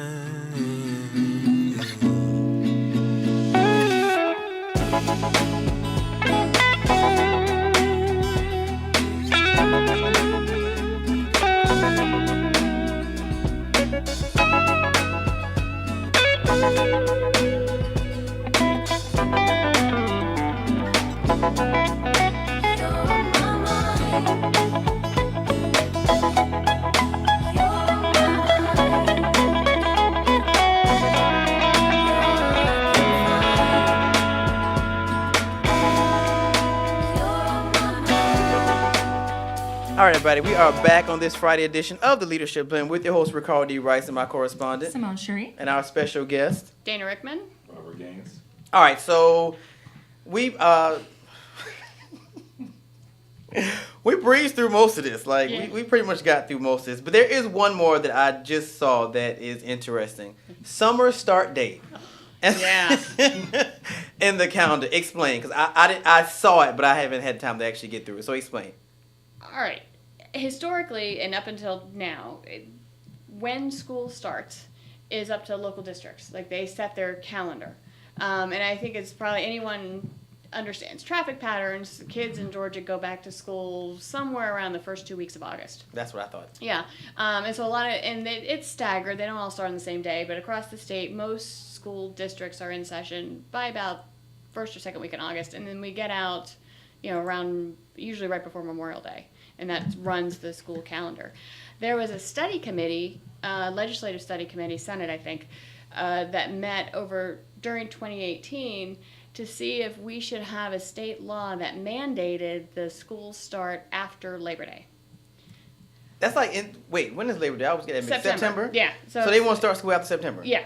And the reasons why were a couple. And one was a lot of this was coming from the tourist industry. That places like Six Flags or even like parks and things like that, a significant portion of their workforce are high school kids. Oh, that's true. Right? So they want to finish August. So high school kids go back 1st of August. Who's going to work there? And also too, the ability of families to take vacations throughout August is limited because kids are back in school. And so one of the proposals was that it would be an economic boost if we still had kids out in August. Another another contention would be that it's really bloody hot the first 2 weeks. I mean, it is. And What does that have to, you're in a building. What does that have to do with anything? well, air conditioning is more expensive when it's hotter. And a lot of the school buses are a little aged and they're... That was a nice word. Yeah. That was a nice word. If they have them, the air conditioning units are, fair to middling at most. And then every year there's always some tragedy about some poor kid who is doing their football workouts in August and, has a heat stroke or, God forbid, worse. And so things like that, they're like, if we could just avoid those first 2 weeks that are just so hot. Though I remember September being pretty darn hot. Yeah, but I said September's typically hot too. So there's there's some merit there, but it's like it's really always hot. But, I was in the first half of that argument, like the Six Flags. I can get there, but that second half. And so what was interesting is they held sort of listening sessions across the state to figure out. And what was also interesting is the people on this committee, there weren't any educators on it. There are a lot of business leaders, a lot of concerned citizens, no educators. You didn't say anything? We pointed out, but then they heard from a lot of educators and a lot of stuff. And really what it comes down to is this whole idea around local control, essentially, where a lot of people said, yeah, we would actually love for it to start later. But we want control of when to set the start date. Like, we don't want a state law that says, it has to start. Whatever. And a lot of issues like, Houston County, which is a more rural county, they have their whole school calendar planned around the state fair. Because that's a very important aspect to, like, the 4-H kids and everybody in that county. Richmond County, outside of Augusta, plans their school calendar around the Masters to make sure, kids are out or whatever. What was interesting to me, I think it was Carroll County, one of the counties near the airport, a significant portion of their residents work for Delta. And apparently, and I didn't know this, I don't work for Delta, but they have a pretty lengthy, like, if you want to take vacation, you got to really plan it out. Oh, yeah. I think kind of thing. in. Yeah. And so that particular county actually produces 3-year calendars of start and finish and when spring break is going to be and whatnot, so that families can, plan their vacation 2-3 years out, things like that. And so all of these issues around sort of local decision making, they're like, yeah, we want to start, we could start later, but don't tell us when. Other issues that we sort of raised, at the partnership and that we raised in this issue, summer learning loss is a real thing. And what that is, so we talked about equity earlier, low-income students typically lose about 2 to 3 months of learning in reading over the summer, whereas upper-income students actually gain because they're going to great summer camps and whatever. Overseas. Wow. Yeah, and there is really little to no affordable access to, like, summer camps in the state, and so it costs thousands of dollars for a 6-week camp experience, right? And so that's just not an option for low-income families. And even where summer programs exist, they don't exist everywhere. And so you have counties that just don't have anything. And so if you're talking about this longer summer, and so we would like to see this conversation really elevated to, okay, what are we actually doing with summer, right? Because it doesn't look the same for everybody. There's not, lots of vacationing and cultural experiences and things like that for everybody. Is a year-long school year a good idea? It tends, from academic outcomes, yes, we see that. And year-long, it's a little misleading. It's not technically a whole year, but you do start, like, 1st of August, and you go to, but you have longer breaks within the school year. And one, it cuts down on the summer slide, for low-income students. But teachers, once they've adjusted to it, really love it because it gives them a break. You don't get teacher burnout quite so much, things like that. And this creates some issues too. We talked about charter schools, like they, have longer school days and they start a little earlier and all kind of stuff. Like and to meet the needs of their students. So would this cut into that? So ultimately, I thought it was funny, they announced it the week between Christmas and New Year's, like December 27th, I think it came out. So I was like, oh, that's a hot news day. What the study committee has recommended, so we will see legislation to see if this becomes a thing.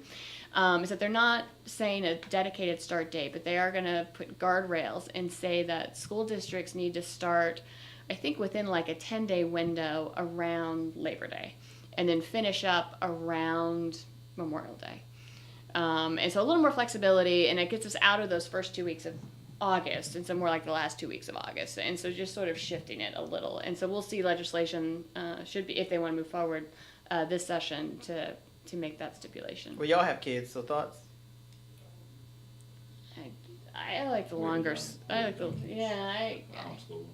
So right now, I'm a 4-year-old and a 2-year-old. I mean, they're not, Oh, it's not that, whatever happens is not going to impact me for a while, if at all. But I do think that there's merit to it, but As a parent, wouldn't you love a year-long school year?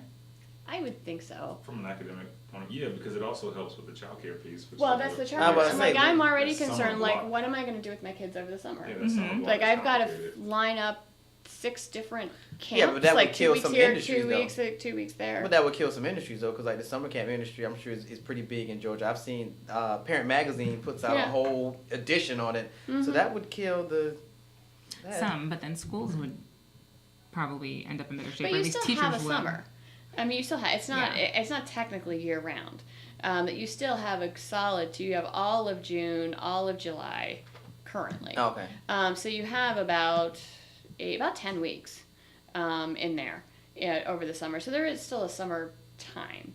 But it's just not the full 3 months that like we were used to Yeah. growing up. Yeah, Right. that I live for. Yeah. Yeah. That we live Yeah, for. Yeah. so you're just out. But in a lot of places, when you talk about the summer camp industry, that's a really niche I was gonna say. industry. Yeah. That's not a statewide, making a lot of money. That's a pretty target demographic there. Well, I was thinking about getting into it myself. So Oh, there you go. We need to leave it the way it is, because I was thinking about getting into that summer camp debacle myself. So we may see now, probably not a mandated start date after Labor Day, but maybe a later, start date, more closer to the end of August. Okay. But yeah, but to me, it's one of those issues where it's like, all right, guess that's what we're doing. I guess that's what we're talking about. All right. So, do you have any other questions? No, I kind of just, if we're going to wrap it up, if we're getting close to wrapping it up, I kind of want to ask about rigor and like how, I don't know if there's a number one state in the country. I don't know if that's very subjective, if it would come down to scores or college acceptance or future income or any potential what it would be tied to. But if there was like a perfect model of education, or at least of a great solve to a problem, or a place where there just is no problem as far as this goes or that goes, could you call it a state or a country or an idea that has been very, very effective that would be really good for Georgia? I could point you to a resource that Okay. would tell you all of that, and I didn't bring it with me, but I would hold it up in front. Do you have it, Robert? I think so. The Georgia Partnership actually did a project to look at that, and we took about 2 years and did research, and we researched. We had a definition of high-performing states and countries along a lot of the things that you were talking about, not just test scores, but also earnings and all these other kinds of things. There we go. And we call it EdQuest Georgia. Okay. Also available at gpee.org or edquestga.org. But what we did is, so we looked across these areas and we said, what are all these places doing that's the same? Like, is there some sort of secret sauce? And they're doing all kinds of stuff all over the place because they're all very different. Like from a little state like Massachusetts to a big country like Canada, all these other kinds. But there were 7 sort of core areas that they all did and had in place and had strong structures around. And we've hit on all of them today. I mean, strong foundations for early learning, quality teaching, quality leadership. There's 7 more. The supportive learning environments, right? The school Okay. climate, the culture, the socio-emotional support, the instructional systems, clear pathways to post-secondary, and then adequate and equitable funding. And then they had sort of best practices of what does quality teaching really look like? What are those elements that they had in terms of compensation, professional development, training? It all looked very similar. So we lined that up, and then we did a study of what was going on in Georgia in each of those 7 areas. And so when you sort of put that Venn diagram together, we came up with a stoplight. Where's my? She's having her Vanna White moment. I'm so very she's excited having her about Vanna this. White moment. Where our clever coding, if it's green, we're actually doing great. Like, we have that policy in place. It's doing good. Please don't mess it up. We can play a lot of defense and I was policy. gonna say, yeah. But let's just keep going in that. And yellow is, we have it, but maybe Needs it's work. It needs, maybe it's new. It needs to give it time, or it needs funding, or whatever. But we have it in place. But let's look at it.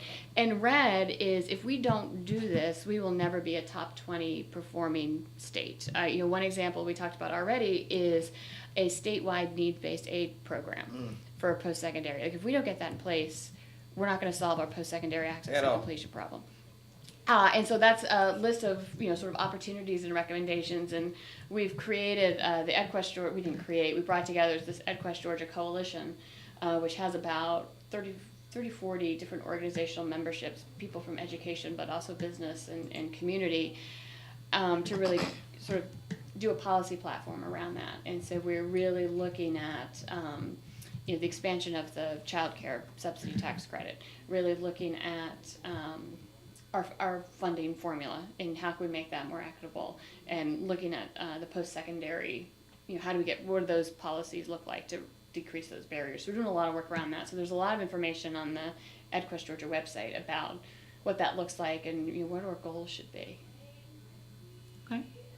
Sounds Thanks good. for that setup. Sure. Yeah, Robert that's. Pagolini. I mean, I wanted to know who's doing it right, and I think that's something people kind Well, that of was a little wonder creepy is- because I left the room and then y'all come back and there's a setup and people are doing Vanna White poses. I That don't. just happened. Yeah, I'm sure. I feel That I some of completely understand, because you put a lot of work into stuff like that, and infographics take an obscene amount of time. So I love when things are put together nice and Well, neat. what's funny about this is there's a lot of research under that sort of spells it all out, and it's like a 200-page report. And I had a steering committee of people helping me do this, and so I put the report together and I just sort of put it in the middle of the table.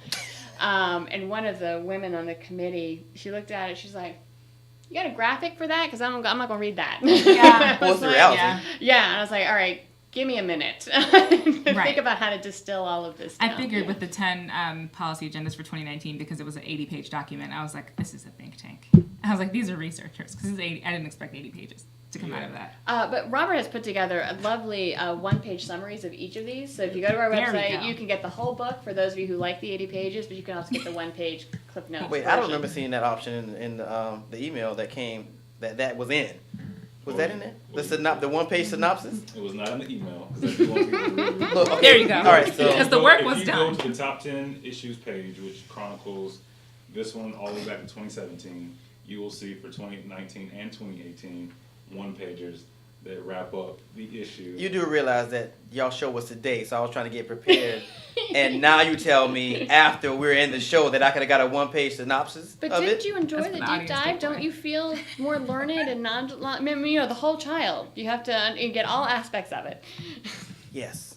Yes. That's my favorite part. That's I could have directed you to You're that. fired, Robert. Don't, I forgot, you don't work for me. I can't fire you. I can fire the rest of them. Well, Simone, you're fired because you didn't know that. So you're I fired. enjoyed it. I mean, appreciated the it was work. very interesting. And like I For said, those you did not get through, if you read the one pages, you'll get the heart and soul of Yeah. what we're trying to communicate. that does not do me any good right at this point. So you belaboring that does not help It'll be anything. edifying for you, man. Can you share our audience takeaway if it's simpler working with more Republicans in the state versus Democrats in the state, so that you can promote the 10 policy priorities that you have on a year-by-year basis since 2011 going back? I wouldn't say simpler. Oh. No, it's all in just sort of the approach. I think, again, gross generalization, when we talk to Republicans, we really talk about economic development. And we're able to break it down, and they see sort of the dollars and cents and why this, and you talk about sort of investments, and things like that. You talk more on the Democrat side, you think more about, social justice issues, and it's the right thing to do, and all this other kind of stuff. And so it all depends on who you're talking to. I don't think it's harder or simpler, it's just different. As anything, sort of, know your audience. Pretty much. Yeah. Pretty much. Though I will say there are some Republicans who really link into, it's just the right thing to do for kids. And they are very responsive to that. And there are some Democrats who's like, how much is it going to cost? And so it depends. Okay. All right. So this was for you. So I'm gonna segue to current events. This one is for you because I told you this was gonna happen. You didn't think I was right, and here we are again. What are we So talking about? remember on Monday we talked. I think it was Monday. We talked about the newscaster who said Martin Luther King or something to that extent. Yes, it was a Yeah. slip. Well, there's an article that somebody else did it, And Yeah. USA Today, I'm looking at now. A St. Louis newscaster said Martin Luther Coon Jr. And so on and so forth. So yeah, we're back in this seat again. That's a very different story. I don't care. It I'm just saying. It has the same elements. I don't I'm care. I just saying told it's a y'all different story. it has the same elements. Are y'all familiar with that whole debacle? Yeah. I'm gonna ask you, Robert. What did you think? Did you think that firing him was too harsh? They felt like it was too harsh to fire him. I did. I felt like. God, you're fired too. Jesus, you're fired Here too. was my impression. He got tongue-tied. King and Coon, K and Let him C. finish Just let me defending finish. I the think- right perspective. I think he got tongue-tied, and the reason I think that is because as a husband and a father who was responsible for providing for my family, his explanation made sense to me, which was, why would I compromise my livelihood by saying something so clearly racist Heinous. and racist on the air?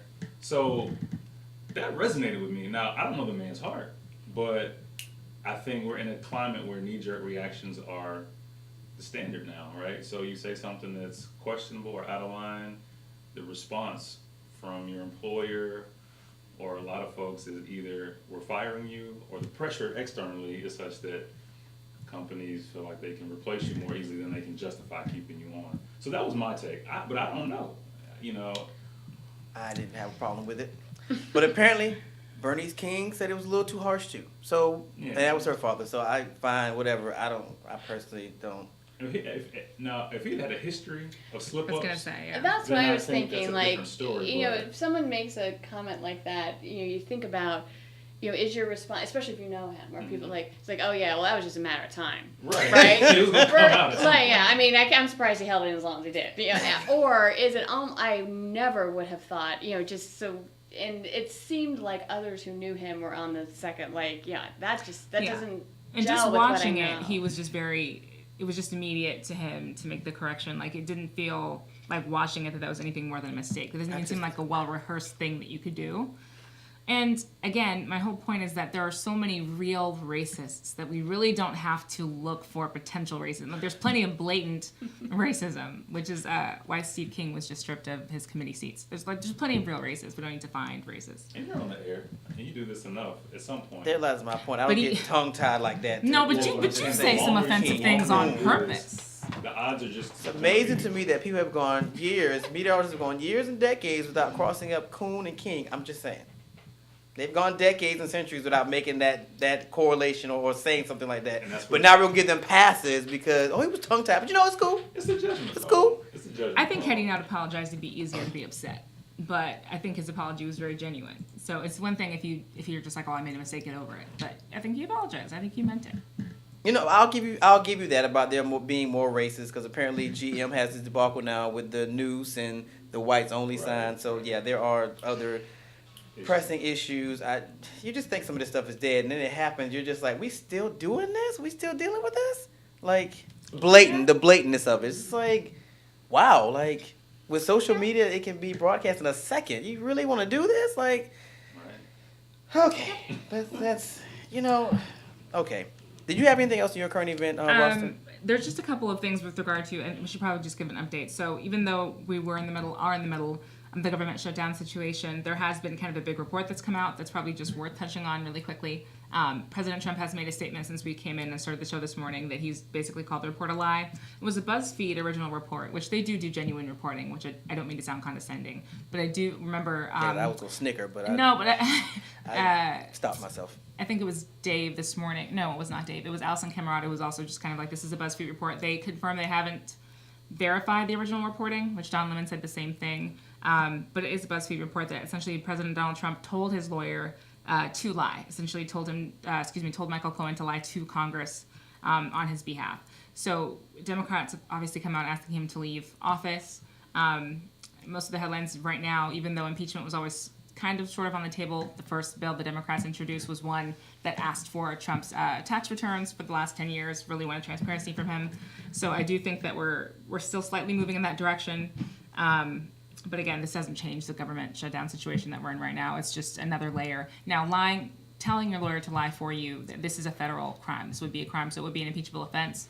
But whether or not he would be impeached when we have a Republican Senate is kind of, it's unlikely. I mean, unless he has them on a recording saying, "I need you to lie," what are we really gonna do? Like, what are we really gonna do? Well, we don't know what the report looks like, so that's something that once we can kind of see it and dissect it all, people will probably make their own judgments. But I don't know. I'm more interested in what's going to happen with this wall, I think, and with the shutdown for temporary sake.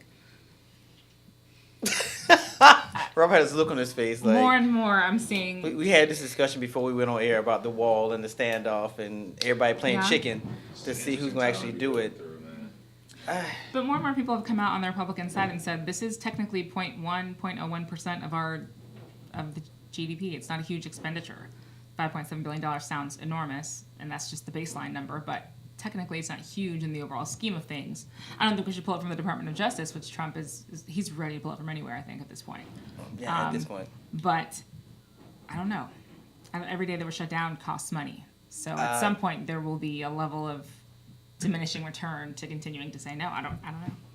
Well, I don't think a lot of people are going to be affected till they go to file their income tax and realize, oh, you'll get this back in August. Yeah, it's going to be a lot of delayed vacations and summer camps because of this shutdown. So I don't. And this is very disappointing because I think this tax bill may be better than people think. And I was really excited to file my tax return and to see what the big difference would be for this past tax year. You're right. And now everything's going to be severely delayed. I can't even imagine. Because last year it was delayed. 2017, I think the refunds were say delayed and slightly. people did get them. In 2016, they were too. And I never get one. So I was really curious to see if I would get one this year. Well, you'll find out just in August or December. Right. Yeah. So you'll find it in August or December. Right. All right, so we have a couple So we more really minutes. have to delay the school start date so that we can start, so we can Yeah, because now they have to vacation make up their with our- summer and actually do Yeah. their summer camps. This is god awful.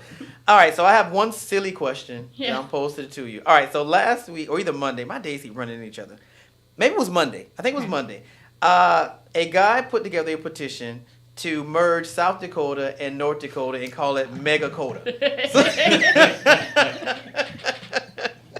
It was not government, of course, but he put together a petition that's actually For gaining Megakota? traction to call South Dakota and North Dakota Megakota. Thoughts? Now, somebody else said they should still merge them, but just call it Dakota. Yeah.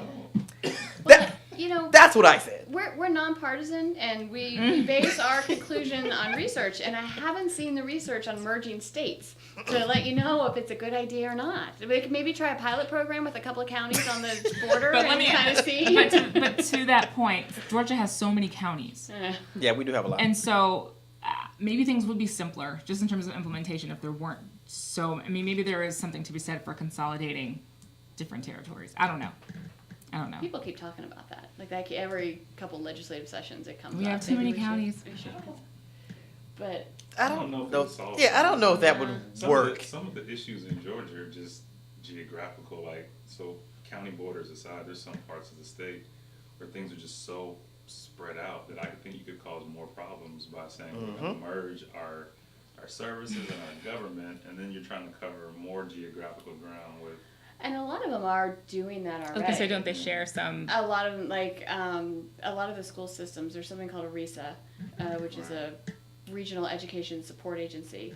And so for a lot of the rural counties, like the RESA will cover many, many counties, and they can do a lot of sort of the back office, payroll, professional development, things like that. They operate out of the RESA. So if you start merging counties for like school districts, Yeah. if you're gonna, the counties are big, some of these, and so Right. you're on the bus for an hour to get to your local high school. But If you there's gotta small go to the other population side of areas. now this big Right. Okay. county, You got a small number of people in large geographical areas. It seems like just so everyone can get a shot at county commissioner. Because if we're not even self-sufficient economically, but we just have so many different counties, then it really just so everyone can hold a position. At I some would love to point. see somebody merge like Decatur and College Park, or something like us, and I don't know. I would just love to see some of the mashups they would come up with. It'd be hilarious. well, like, you're talking about county commissioner. There is a real thing that because we have so many counties, there's the argument that sort of rural Georgia has an outsized voice Yeah. in like the state legislature because Mhm. more legislators are from rural Georgia than the sort of the Metro Atlanta area, and the population lives in Metro Atlanta. But then it's like, well, but you need to balance rural representation. You just can't have Metro Atlanta population running roughshod over Right. all of the issues, and so there's a balance there. But there are things to really consider about the number of counties and how that actually does have consequences. both positive and negative, depending on. So it's like everything else. It's like it seems like just move the summer start date. Yeah. You're like, oh, but here's 14 reasons why this is a problem. And everybody's standing sorry, firm on these yeah. 14 reasons, so nobody wants to be shaken off their reasoning. Exactly. So it's crap. All right, so we're in our last couple of minutes, so let everybody know how to get in touch with you guys or the organization or this good Or where to information. look the event. So you can come to our website, www.gpee.org. We are on Twitter at GA Partnership. We're also on Facebook. You can call me. What is my phone number? Good job, Robert. 555. Good job. Yeah. Good deal. Good deal. It's probably easiest to come to our website. All my contact information is there. We'd be happy to come share some of our research or talk to you about any education issues you may be mulling over. Yeah, Dana, you want to add anything? I mean, she's been doing it all show, just like Yeah. showing pictures and Vanna Whiting and throwing stuff out there. Anything you didn't cover? No, I'm good. Thanks, Brian. Appreciate you asking. It's all you. What about the April event, though? Oh, Critical Issues Forum. Yeah. Is coming up in April. It is April 23rd? 23rd or 22nd. I think it's 23rd.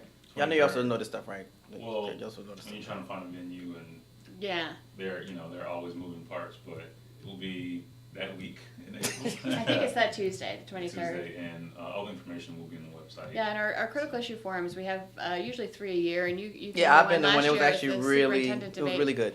And so we pick a educational topic and usually get a sort of a national speaker, and then really break down what it means for the state. And I think the topic for this next upcoming critical issue forum will be on teacher development. And workforce training for teachers, and how are we educating teachers? What does certification look like? What are some of the new changes? And we talked about the professionalization and the career ladder, sort of what's going on, and what are local districts doing to help incentivize teacher structures and the profession. So it should be pretty interesting. Last thing, if you would like a free copy of the top 10 issues to Oh, yeah. watch in 2019, please email us and we will mail you one at no charge. Does that include the synopsis, the one-page synopsis that I It's didn't find out only about? online. It's only electronically available. You can download it. I can't win for losing today. I just I can't win know for I losing. didn't send it to you. It wasn't done yet. I sent you the report before. It was an embargo report. I sent it to you before we released it. The one-pagers were not completed. Hence why we didn't. Okay, fine. I can deal with that. Okay, I fine. dropped the ball and I had to think about it. That's why I didn't send it to you. I'll give you some cool points for thinking about it and recovering. That's quite impressive. I'm almost impressed with I that. didn't leave you hanging. I'm almost impressed with that. All right, Betty. Special thanks to our guests today, Mr. Robert and Mrs. Dana, for being on the show today. The doctors, as I like to call them. All right, so we're going to the weekend on Monday. I think it's just in-house again. And as usual, you can check out my TV show on the Now Network at 3:30. Check your local listing for channel times, or channel stations, I should say. And if it's not in your area or your state, you can stream it on thenownetwork.org, or you can go to my YouTube and watch it. For all things Rice, go to ricecommunity.com to watch an episode of the show, be it radio or TV, or to find out who the guests are, all that good stuff, or to try to get into the internship program. All of that is on ricecommunity.com. Remember, when I say my last name, Rice, is spelled with a W, so WRICE community. And again, thanks to our guests, and we will see you guys on Monday, same time, same place, on the Leadership Blend with your host, Ricardo D. Rice. All right. Thanks, you guys.